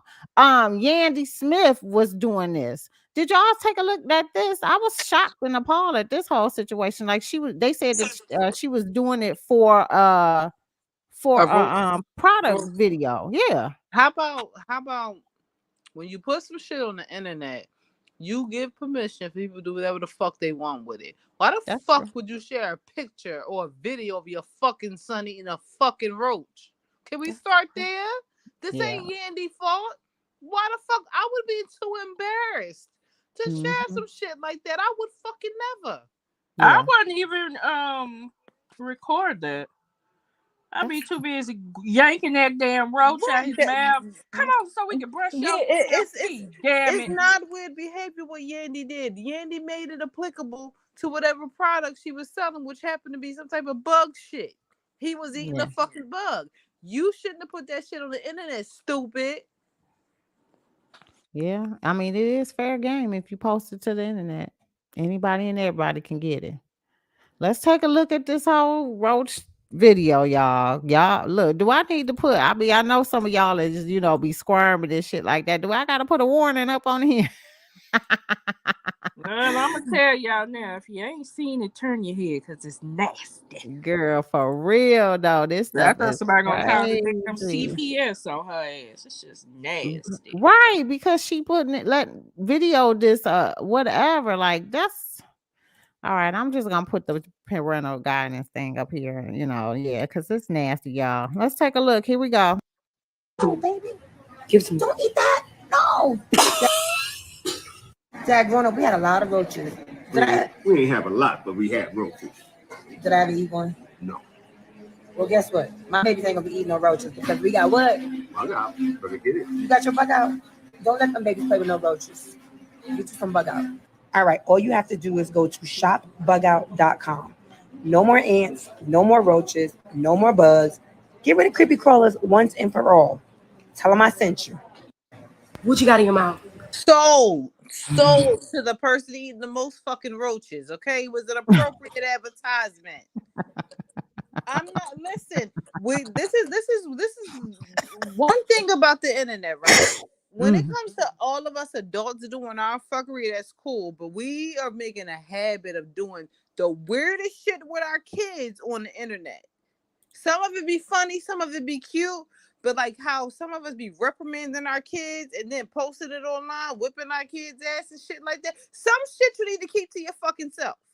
This was it. And you mad at Yandy for all the wrong reasons. Sis, you got to get to the root of the problem. Root of the problem is you posted the fucking video. She wouldn't have reposted it and made an advertisement for free had you not gave her the ammo. And talking about where's your money? Where's your money for filming your child eating a roach? Right. You ain't getting shot. Girl, they But you're said gonna send us in for a bug out. they should have sent her a free supply. So they said that Red Sprite says, I'm trying to be the bigger person with this. I reached out to her last night when the post went up and still haven't gotten a response, but she's posted since then and still nothing. The fact that she thought this was cool to use my son's video for clickbait for a product without compassion or consent to use my content is dead wrong. I do know she's seen everyone tagging me in this post, and my tag is on the video. She could have wrote me to discuss things, and she's written me before, so she knows who I am. And she Hot tagged calling the me. kettle black. Compassion. Where was your compassion, mother? Where the fuck was your compassion when you put something on the internet that your son is gonna see one day? Yeah. Your baby around here chomping on a damn roach. They gonna tease him through school. He already got a nickname before he even get to first grade. Roach eater. They in the comments dragging her, talking about, why would you post the video in the first place? Where did she get the video from? Okay, never mind. But you posted it to the internet, girl. You can't tell somebody else to have compassion and you didn't have compassion for your own child. Yeah, that's crazy. That is crazy. I would never do it. Like, first of all, I don't get embarrassed about a lot of shit. Like, I do wild shit. But that would embarrass me. I would never want nobody to know that happened. That's not like your kid swallowing a penny. That's a fucking roach. A big ass cockroach. And then you watched him put it in his mouth saying, don't eat that. So you knew he put it in his mouth, because by the time we got on the camera, when you showed it to us, we ain't know what he was getting ready to spit out. But you did. Yeah. Girl, I would have got that there. Girl, he would have been mad. He probably would have started crying because I would have grabbed that roach so damn quick. And ran his ass to the bathroom so fast, she gave him so much Listerine it ain't even funny. Right. Girl, crazy. Yeah, that's silly. Well, got to be more careful, baby mama. Got to be more careful. Gosta. All right, let's get into it, honey. We got a crazed friend that went cuckoo Alabama over your boy Rico Iglesias, honey, that she even turned around to kiss him and just was all over him. Look at this girl. She was just all over him. She would not let him go. Taking pictures and everything. He was trying to push her back, so to speak. I kind of see that his hands was on her, her butt side a little bit, but that's just me. And so Enrique Iglesias and his wife, Anna, I ain't even going to butcher the last name, boo, but have been together for 18 years. The couple started dating in 2001 after meeting on the set of his Escape music video. They are parents to a 1-year-old, twins, Nicholas and Lucy, honey. I guess they wanted to make sure that she knew he was not available. Yeah, she know. She knew damn well. But they don't be caring, okay? They don't care. Child. Well, she got her little 5 seconds of fame, and I bet you she didn't wash her lips for a whole goddamn week. Nasty. Ooh. I'm not gonna even bring up this Charlamagne the God clip, but let's just talk about it because they're gonna flag me like they did the last time. Little Mama came out and tagged Charlamagne the God and said, "This bitch ass nigga too." Why? Because when I reviewed the tapes on how he tried to trick me, a black young successful woman from the bottom, out of my spot, he actually goes on the list with the cop killers, feds, and other haters. Jealousy is a motherfucker, and it be your own people. Gotta secure yourself though. Joe dropped some gems, a lot of gems. Hope y'all listening. So Charlamagne the God had Joe on his show, and on a recent episode, and I forgot they were talking about PNB Rock, and he was giving his message about it. We talked about it the last show, but Little Mama came out blasting Charlamagne the God. Yeah, refresh. I think Sean has a little bit of background. Refresh my memory on what it was Charlamagne did to Lil Mama. Oh, honey. He interviewed her. I don't know what he said to her. I don't think I ever saw it, but it's the one where she became that meme where she had the tears in her eyes looking stupid. Yeah, I'm gonna pull it up. Go ahead, tell her about it though while I pull it No, up. I don't know. That's why I was asking you. Was that the meme where she's sitting up there staring with the tears in her eyes? Lord, Yeah, okay. I'm finna pull it up, honey, because that I is don't a know what classic, Charlamagne did though, Michelle. Honestly, girl. I mean, I can respect Here. her message. I just feel like when whatever happened, it doesn't sound like it was recent. It sounds like it was some time ago. For me, was. Little Mama, you know what I'm saying, Mac, L'Oreal, yep, Cousin Worthy, that was a long time ago. That was MySpace days, right? So we are so far beyond that. And then your shoe game song, it was okay for like 2.5 seconds. My kids don't even bump it. So it's like you mad, sis. You a little bit bitter. Maybe send him a text message and tell him that you want him to apologize to you or some shit. But I mean, I get the message, but don't nobody know what the fuck you talking about. Well, let me pull up this video, honey. I'm gonna try to set it up so you could see. He started asking her some questions, but she claims it was because she was reminiscing. Her mom had passed away, and it got a little bit emotional. But that's not what I remember. I mean, I do remember the mom and stuff, but I thought it was the type of questioning they were asking her. Okay. That caused the whole thing. Let me see if I can set it up. Here we go. Yo, see, now he's That's playing. what she said. But this is what She said, y'all the ones who be lying to Little Mama. Because he talks about it. I need to talk about Your it. team is the ones lying to you. I'm here sitting there telling you the truth. Ain't nobody checking for Little Mama in these streets. Nah, I feel you though. But I mean, you Envy, am I lying? You one of the biggest DJs out of Envy. Is anybody checking for Little Mama? Tell the truth. When the last time somebody said, yo, play a Little Mama record in the club? Not at this present time. When the last time I put out a record? You just said you got so much music out. Yo, see, now he's That's playing. what she said. So this is what she said, Google, go to Google. I find all your records. This is what I'm confused about though.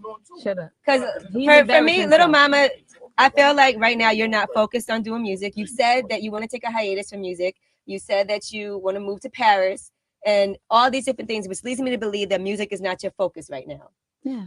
So if it was your focus, maybe you would be out there promoting. I mean, listen, okay. I've taken a step away from music already. I'm getting back into the music now. Okay, my so music that's the will speak for plan. itself. I'm not here to say what I'm gonna do. When I was 17 years old, I put out an album while my mother was dying of cancer. That right there alone is a struggle. That's hard. Right. That's tough for anybody. But my music will speak for itself. My actions will speak for itself. My mother will be proud. My father will be proud.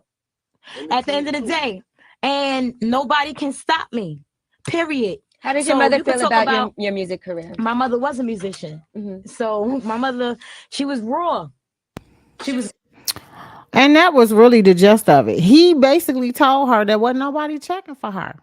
Yeah, but that's just the criticism of music. And at the time, he wasn't telling a lie. Like, you heard what I said, and I didn't even see this clip. You know what I mean? And that's not me being disrespectful or throwing no shade. I think the way that he came at her was a little bit harsh, but he wasn't lying about. But keep it a bench. Charlamagne comes at everybody that he interviews and calls them a lame, and with that exact same energy. Why would Little Mama be exempt? Like, the man does donkey a day, for crying out loud. That's true. Like, why did she think she was gonna go on there and get compassion? Like, I mean, I understand she did. You know, her mom passed away. You know, my condolences or whatever. It's never easy. You never really get over that. But don't bring up a subject and be mad, because for one, as an artist, you could be sensitive about your shit, but understand everybody ain't gonna like your shit. Yeah, and then you go and backpedal and talk about something. I'm not focused on music, or I'm not going to talk about music. How the fuck you gonna be mad about it? What he said then? He said, when the last time we heard from Lil Mama? When the last time I put out a record? That's the point. Right. Exactly. Like, you sound stupid. DJ Envy was trying to be nice. DJ Envy, was. you a big DJ. They asking for her music. He talking about not at the present time. Cold-blooded. I'm dead. I'm dead. Child. Well, I'm assuming that since she didn't clarify that was the reason why she went after Charlamagne, she ain't forgot that shit. She hasn't forgotten. Well, she better put on She her big said girl he panties. manipulated a young girl, so maybe she feels like he baited her in that interview. I'm assuming. I Well, she don't need know. to talk to her publicist or whoever prepares her for interviews, because that's not his problem or his fault. Well, that's one fair. thing I can say, even as not being a Charlamagne fan like that, he's consistent. Right. He's consistent. Well, he hasn't been as rough as he was before. He didn't calm that way down now. Yeah, Charlamagne that got into therapy and stuff like that, so he has stopped all of that. Well, Sixx like, but what happened to the old Charlamagne? Look, I'm telling you, I was here for the old Charlamagne. I ain't gonna even lie to you. I was here for it.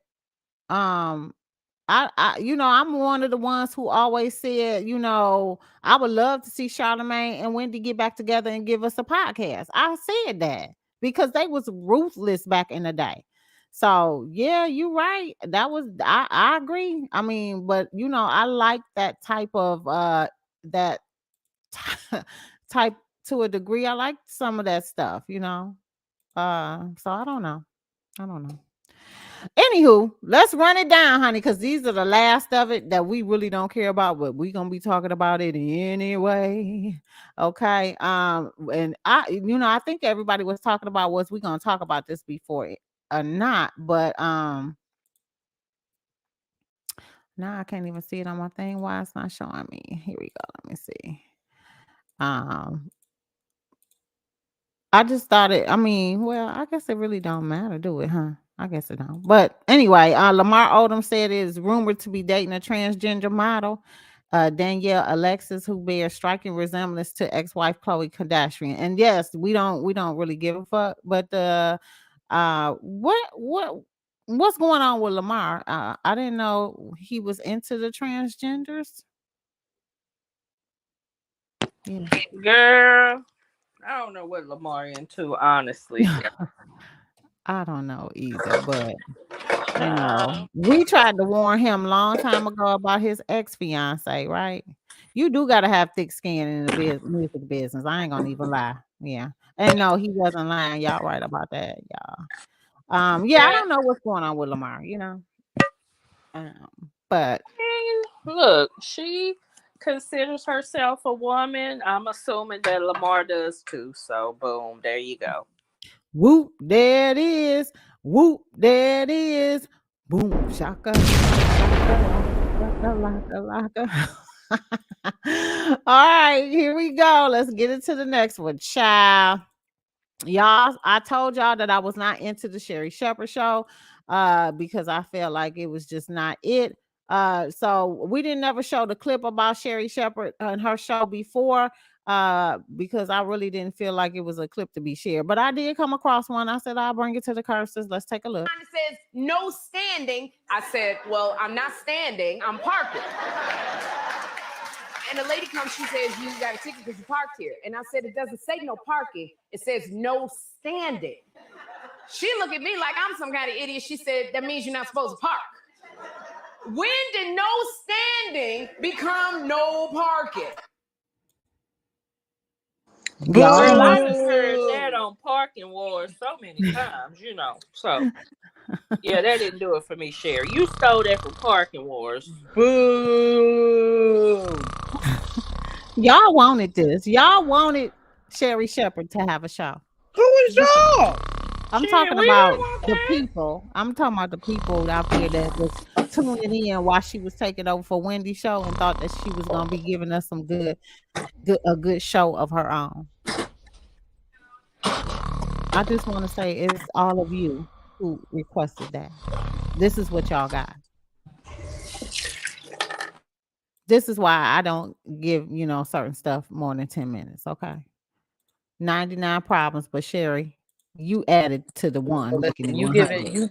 give it more time than I do. Well, I mean, for content, I do have to do my due diligence sometimes. Sometimes I just can't. Okay. Sometimes I I'll can't. read some shit. I might not watch nothing though, but I'm gonna read some shit. Well, just when you thought we was done talking about Nicki Minaj, she's back in the headlines when she was asking JT to recite an old diss song that she made about her. Child, this was cringe-worthy for me. Take a listen. In the car, when you was in the car. How that song go? Rock that song right now. My diss song is say, wait, what it say? Nicki can't rip no beat. She ain't even from the street. So I was in my Jeep, my little T. No, finish it. Keep it going. Wait, I don't remember. I don't know. I scared. Nicki ain't even from the street. She ain't. Wait, Nicki ain't in the. Nicki can't rip no beat. She ain't even from the streets. I'ma drop you like a bag of groceries. She don't even know her own rap. You know what a grocery store have you drop it at the door? Mm-hmm. This track is against me in the car. Nicki can't rip no beat. That hoe ain't even in the street. She been with me, but she got dropped like something.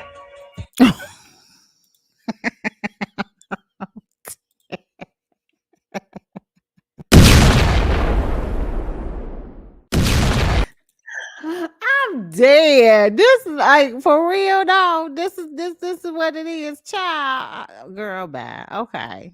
Yeah, okay.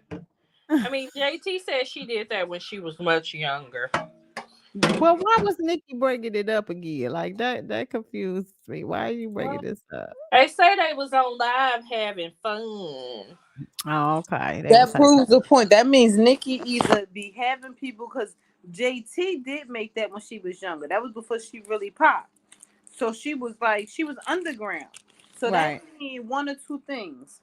Either Nicki got enough motherfucking time to be following every up and coming female artist to see if they really gonna be her competition, or her barbs do it and they determine who her competition is, and if somebody pops shit to bring it to her. Like that kind of proves the point to me, and that's not a good look for Nicki. It does appear that she had a lot of time on her hand with that one. Because that wasn't something that was ever on a record from City Girls. Right. Yeah. And why the fuck you expect her to remember some old ass shit? Like Nicki don't even remember every one of her raps. Let's keep it a band. Most artists don't, you guys, realistically. Right, but that's what I'm saying. Like the Nicki got too much time on her hands. Like that's what it looked like to me. I might be overthinking it, but that's the vibe it give me. Like, why the fuck would you tell her to do that? Like, what you trying to embarrass her? Because all the people that was on Nicki Live were her fans. Yeah. True that. Girl, every headline is just recycling the same folks. I keep telling y'all. Yeah, Let's Nicki get gonna into be in this. the eighth circle of Dante's Inferno, right with Pastor Whitehead or Bishop Whitehead, what the fuck his name is. They doing the same bullshit. Oh my God.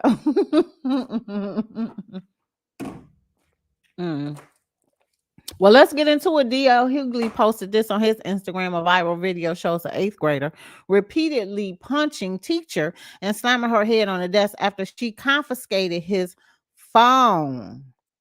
OMG, y'all. Here we go. Probably seen on social media over the past 24 hours. The original Facebook post shared over 3,000 times. And even though it's barely 40 seconds long, it's a difficult video to watch. In it, you can hear an 8th grade Bowie middle school student and his teacher arguing over a phone that she confiscated from him. As the video progresses, you see the teacher refusing to give it to him. Then the student becomes physical, shoves the teacher, hits her multiple times, knocks her head against the desk, and knocks her to the ground. A violent incident that ECISD Superintendent Dr. Murray said will not be tolerated in this district. It's a video you've probably seen on. So what? Yeah, that's tough. The kids should not be acting like that in any capacity at all. That shit is no, especially not because the teacher touched your phone. You gonna get your phone back. Trust me on that. It ain't no need for you to be up there fighting that damn teacher like that. That's too much. Yeah, I mean, you was better off just like not giving the teacher your phone. You know what I mean? Right. Versus going through all of that. Like I'm gonna keep it a bin. I have a rule with my kids, like you don't ever give a teacher your phone. Ever. If they don't want you to have it out in class, respectfully put that shit away. But don't ever be without your phone, because too much shit be happening in the schools. Yeah. And I need you to be able to press and hold that button on your phone so that I can hear what's going on and move accordingly, versus you not having a phone and you not knowing where the fuck the teacher put it, or they lock it in a drawer. So my kids they are directed. Never give a teacher your phone. I don't give a fuck what they say. If they got a problem with you not giving it to them, have them call me. But if you put the shit away, right, don't have it out during class. Put that shit away. I tell mine the same thing. Because the only way they can take it is if you have it out. You're not supposed to have it out. Right. That's crazy. That's crazy. Well, they gonna live and they gonna learn. And that child getting arrested, I'm gonna tell you right now, that's criminal what they did. So as they should. Ain't no motherfucker. Oh, with my kids. Let me be quiet before they block the video. I typed this on Facebook before, saying what I would do if my kid did a certain thing, and I got put in jail for 45 days. Oh my God. So I'm not even gonna say what I would do if I found out my kid even thought about doing that shit to a teacher. Yeah, right, that's not right. You're not supposed to put your hands on a teacher, on an authoritative figure either. And my thing is, even if they say, even though we're telling them, don't have your phones out, and the kids have their phones out, and the teacher say, I'm gonna confiscate it, you have the option to walk out of that class and go to the office. Go to the office. Just tell them, I'm not gonna give you my phone. My mom told me not to give the phone, and I can go to the office if you wish. Don't get confrontational and be trying to fight no damn teachers. That's just crazy as hell. And you're right. What is going on with these kids? I don't know.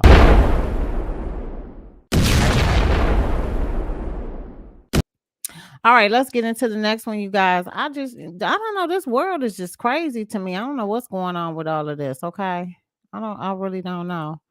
But I do have something about this bus driver accused of kidnapping a student on his route and claimed he was in love with a 13-year-old child. Here we go. Taplin kept a 13-year-old on his bus well past her stop. When they were alone, that's when things took a creepy turn. That is not all. This is Bess Casserly live in Bruley with the rest of the story. Michael Sylvia, those who know him say this is completely out of character for the bus driver. And we're told tonight the victim in this case is okay after this harrowing experience. Parents and students on the west side are in shock tonight after news of a well-known bus driver trying to kidnap a student broke. 33-year-old Christopher Taplin has been booked with kidnapping and stalking a 13-year-old girl who was a regular on his bus route. Police say Taplin let everyone off the bus except the girl and held her captive as he professed his love for her. And police say it was all recorded. Bruley High School student Layla Green isn't much older than the victim. Originally, I was scared for a little girl to be kidnapped like that. The last one on the bus. I would hate to be the last one on the bus. And you wouldn't expect that. And I expect more out of people, especially a grown man. As did most of the community. According to Bruley PD, Taplin was well known and liked around town. Green says she knows people who rode on his bus. A lot of my teammates and my classmates rode his bus, and they wouldn't expect that from him. They were really shocked about it. And that just goes to show you that you don't know what a person's intentions are. Like, you will never know. Taplin told the victim he'd been watching her since she started middle school, even going so far as to call her family to tell them he was in love with their daughter. I'm pretty sure that little girl would have never guessed that her bus driver, someone she trusts to get her back and forth to school, would ever think of something or preyed on her in that kind of way. Taplin wasn't directly employed by the school district, but he has been fired from the bus company that he drove for. In Bruley, Bess Casserly, That's crazy. His ass was sick in the damn head, damn weirdo. That is absurd.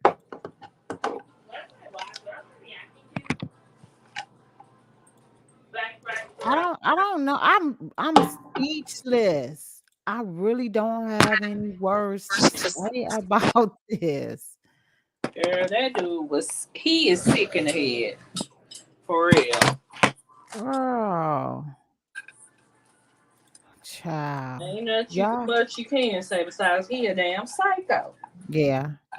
Y'all gotta watch y'all kids, man. I'm trying to tell you. Like you can't even trust the regular schmegglers no more. You Kid cannot. riding the bus. You have to have them ride the bus because shit, people got to work during the day. A lot of people cannot go pick their children up. Right. But you still want to know that your children are safe with whomever they are around, especially when you're having them go to the school. Like, I mean, like he's never gotten caught before, so maybe he don't have a record, but this definitely should be on his record. This definitely Yeah, should his be. Like, ass in jail for kidnapping now. So yeah. child, That's he a whole crazy. psycho. And then, I don't have no words. So. I did want to share this last clipping with you guys. Don't forget, just to run down a couple of things that we're not going to really get into, and nobody really cares. But Teddy Riley was on the Red Table Talk. I don't know if you still allow yourself to watch the Red Table Talk, considering all of the shenanigans that happened with Jada Pinkett and Will Smith. But he shares why he hasn't been able to see his youngest son on the Red Table Talk. It was very interesting. I took a little sneak peek or whatever. I did not stay for the whole entire version. So make sure that you check that stuff out as well if you want to get some tea on Teddy Riley. He got a lot of kids as well, but he's always been in his kids' life. That's one thing I can say. He take care of home. And then also we didn't talk the last time about the next things here, which was how gorgeous. Or did we speak on it? Did we talk about Dwayne Wade's daughter? She's taking the hormones and Zion, and Yeah, how we she looks did. now. I We think. did. Okay, because I didn't believe that we talked about it, or I Well, maybe was we never didn't saw to on show here. the pictures. But here's her picture, and she looks gorgeous. I think there was a lot of controversy in regards to him allowing her to take the hormone pills at such a young age. But her transformation is gorgeous. Like, I don't have nothing bad to say about it.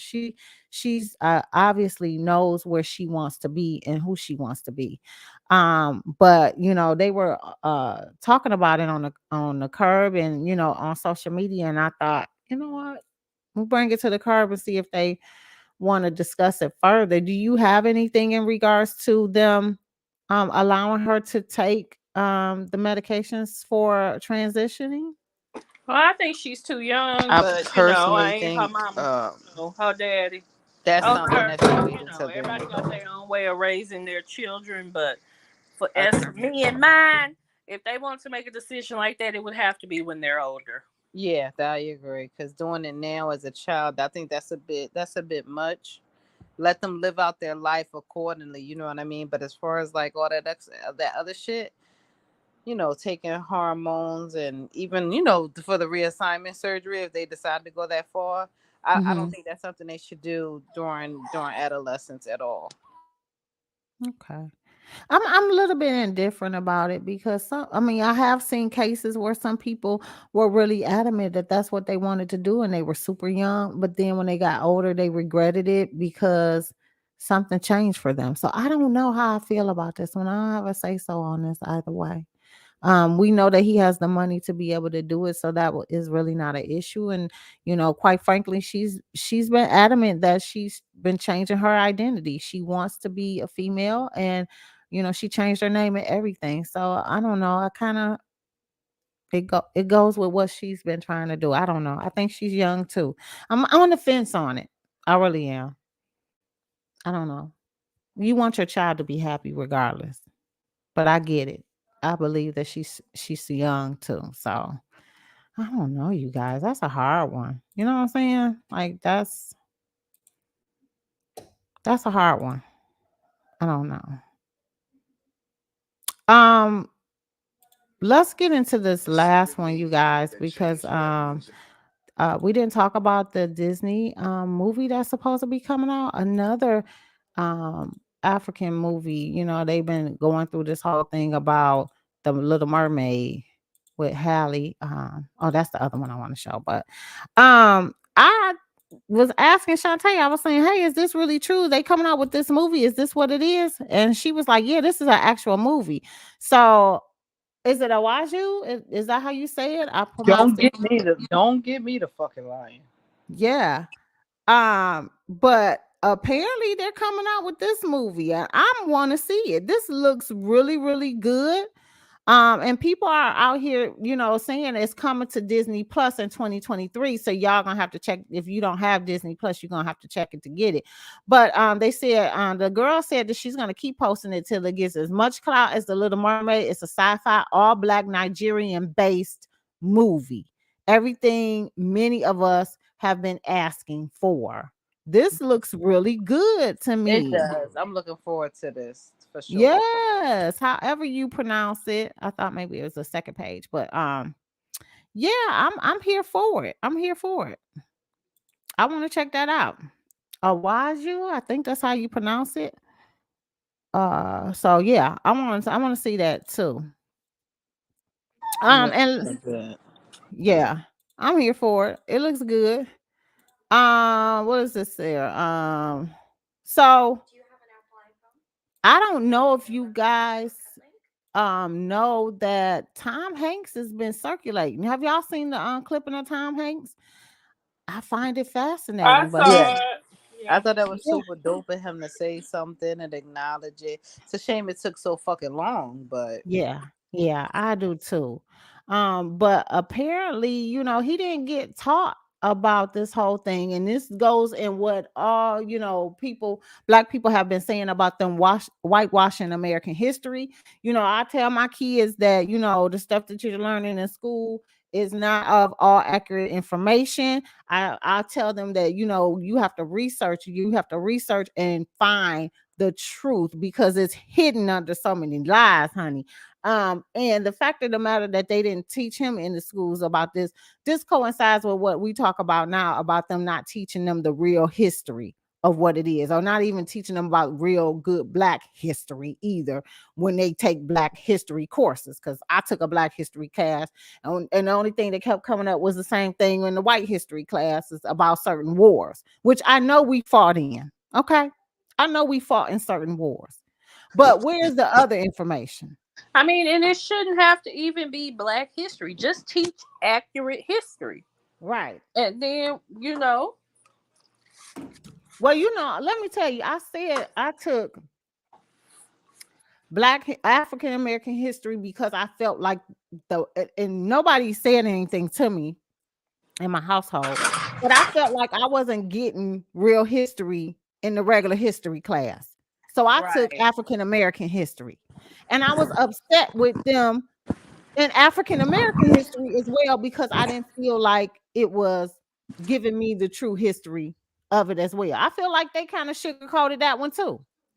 So now I got the regular history and the African American history that wasn't giving me the history either. Yeah, part of the issue is the fact that they separate it, because the reality of the situation is black history, African American history, however you want to slice it, there's no differentiation. Like, it's the same shit. That's what I was saying. I mean, Yeah. it's all intertwined. It wasn't what I was anticipating. But this whole thing of what Tom Hanks ended up saying was really interesting. And the way that he spoke about it, I was happy he brought it up. Let's take a listen to what he said. I read a New York Times piece on a 100-year-old survivor of the Tulsa Massacre. And my question was this: what's the Tulsa Massacre? You know, I was taught American history every 3 years growing up. 5th grade, 8th grade, what comes after 11th grade. And then I studied in junior college, and I've read it ever since for pleasure. How is it that it wasn't until 2 years ago that I heard about the Tulsa Massacre? How is that possible? I've heard about Custer's Little Bighorn. I heard about the Alamo. You know, I heard about the Triangle Shirtwaist Fire. You know, I heard about all kinds of disasters in which people died. but I had never heard about this thing that happened in 1921, only 3 years before my dad was born. In the same year that Donna Reed was born, we didn't hear about this thing that happened in which essentially one of the most successful Black communities in America, Black Wall Street, in which everybody was not only burned out of their homes and their businesses, but then driven out of the city limits by an angry mob of, I'm sorry, white people. How is it that this was not taught to me? Because I tell you, at the age of 10, when I was in 5th grade, living in Oakland, California, that would have been a moment of enlightenment for me. That would have told me something very, very different about the city I lived in, not just American history or the city of Tulsa. And it made me mad. It made me mad that somebody had somehow made an editorial process of what was appropriate for us to learn about our own American history. It made me angry that it took until I was I'm 60. I'll be 66 just about 2 weeks after Juneteenth. I'll turn 66, and it took me 64. It took me 54 years in order to find this out. It's not right. It's not right, and it's doing a disservice to all of America. That's what happened. Nobody alive today is guilty over of it. Nobody alive today is to blame for it, except perhaps the people who said, let's not talk about that. That's not right. We should be able to talk about all of these aspects. So they will teach us more of the fabulous story of our diverse history and understand where we all come from. I knew more about my Portuguese heritage than I did about being Black and living in Tulsa in 1921. That's not right. It's not what an education should be. And it's not what the grand, I think, lesson of even something as basic as our Pledge of Allegiance should be, when we're going to dare to say the words with liberty and justice for all. So let me tell you, they have been doing this for a very long time, where they have been editing out history in the books. Every version they come out with is for money purposes, and they purposely remove certain things from the books. In addition, there have been some parents and teachers who have been working together to try to stop them from omitting stuff, because from what I hear, they're trying to take slavery out of the books. Okay. I don't know if this is true for every school that's going on, but us as parents are going to have to start doing our due diligence, because now they're not coming home with textbooks. Okay, they're coming home with laptops, and they're getting information off of sites, you know what I'm saying, or they're getting information from, you know, certain apps and stuff like that, which makes it a little bit harder for us to try to keep up with the information. But it is our due diligence as a parent to make sure that our kids know the real history, because they are constantly changing things up to prevent them from knowing the truth. Now, yep, we could sing sad, all but day it's about true. that one, but it's true. You know, y'all got to make sure that you let your kids know what's going on about these the textbooks and the things that they want. They added history to ease white guilt. I agree with you on that. Right. So, who child? This right here, this, you know, this always, I always say it's a touchy subject when we have to talk about these things. But if you don't have the conversation and you're not making sure that you have these types of conversations with your children, then they will achieve what they have been doing for years. Because, you know, for a long time, we were not permitted to read or write because they were hiding everything in books. And now that we are knowledgeable and we are, people who are going to school and getting higher education, and this web has come out, and we're using the web to research and learn additional information, and they're trying to take the web from us as well. They're doing whatever they possibly can to steal, oppress, and keep us from knowing the true history or finding a way. So you guys got to just make sure that you keep up on it. We have to keep up on it. It got to be a better way. I swear to God, it got to be a better way. Yeah, that's sad. Yep. Super sad. Super sad. Well, you guys, that was it. That was our so-called speed round. Wait.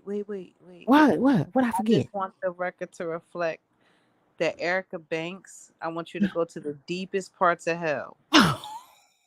Wait a minute. We didn't talk about Erica Banks. For you to be a build a body ass hoe. Wait a minute. Okay, yes, and I to look did say at we her. was gonna talk about Erica Banks. Okay, hold on. Let me pull it up because we didn't talk about it. I don't know why I thought we did. Erica Banks was saying that she did not want to be around people who didn't look a certain way, right? She won't go out with friends who are not thick enough. Who ain't pretty Let me enough, put up. who hair ain't laid, and this, that, and the third. Yes. Meanwhile, she a build a body hoe. Like what? Right. So here's the article from yahoo.com. And it says that Erica Banks has ruffled feathers once again for saying that she won't go out with certain friends if they don't have a voluptuous body, a certain look. Only a few months ago, Erica Banks went viral after saying that Nicki Minaj did not collaborate with talented rappers, rather co-signed other female rappers who did not have the talent. This led to a massive backlash. And when Minaj caught wind of Banks' comment, she cut off all contact. Following the incident, it seems like Bank is currently back on the blogs because of the recent comments that she made about what she wants her friends to physically look like. In the circulating video, Banks is seen looking into the camera and saying that her friends have to have a certain type of look, quote unquote, if they will be clubbing with her. In her own words, Bank further said, if she don't look how I want her to look physically, I don't want her to come because the look is of everything is important to me. Let's take a listen. I didn't know they had a clip. A certain type of look. If she don't look how I want her to look physically, I don't want her to come because the look of everything is so important to me. Like if she ain't thick enough, no. Her not did good enough, no. Can't dress, no. Skinny, no. And it's like I don't feel like I'm discriminating. I just want a certain type of look. She could be the sweetest girl I ever met in my life, but if she don't, oh, girl, you ain't even cute. Get out of here, man.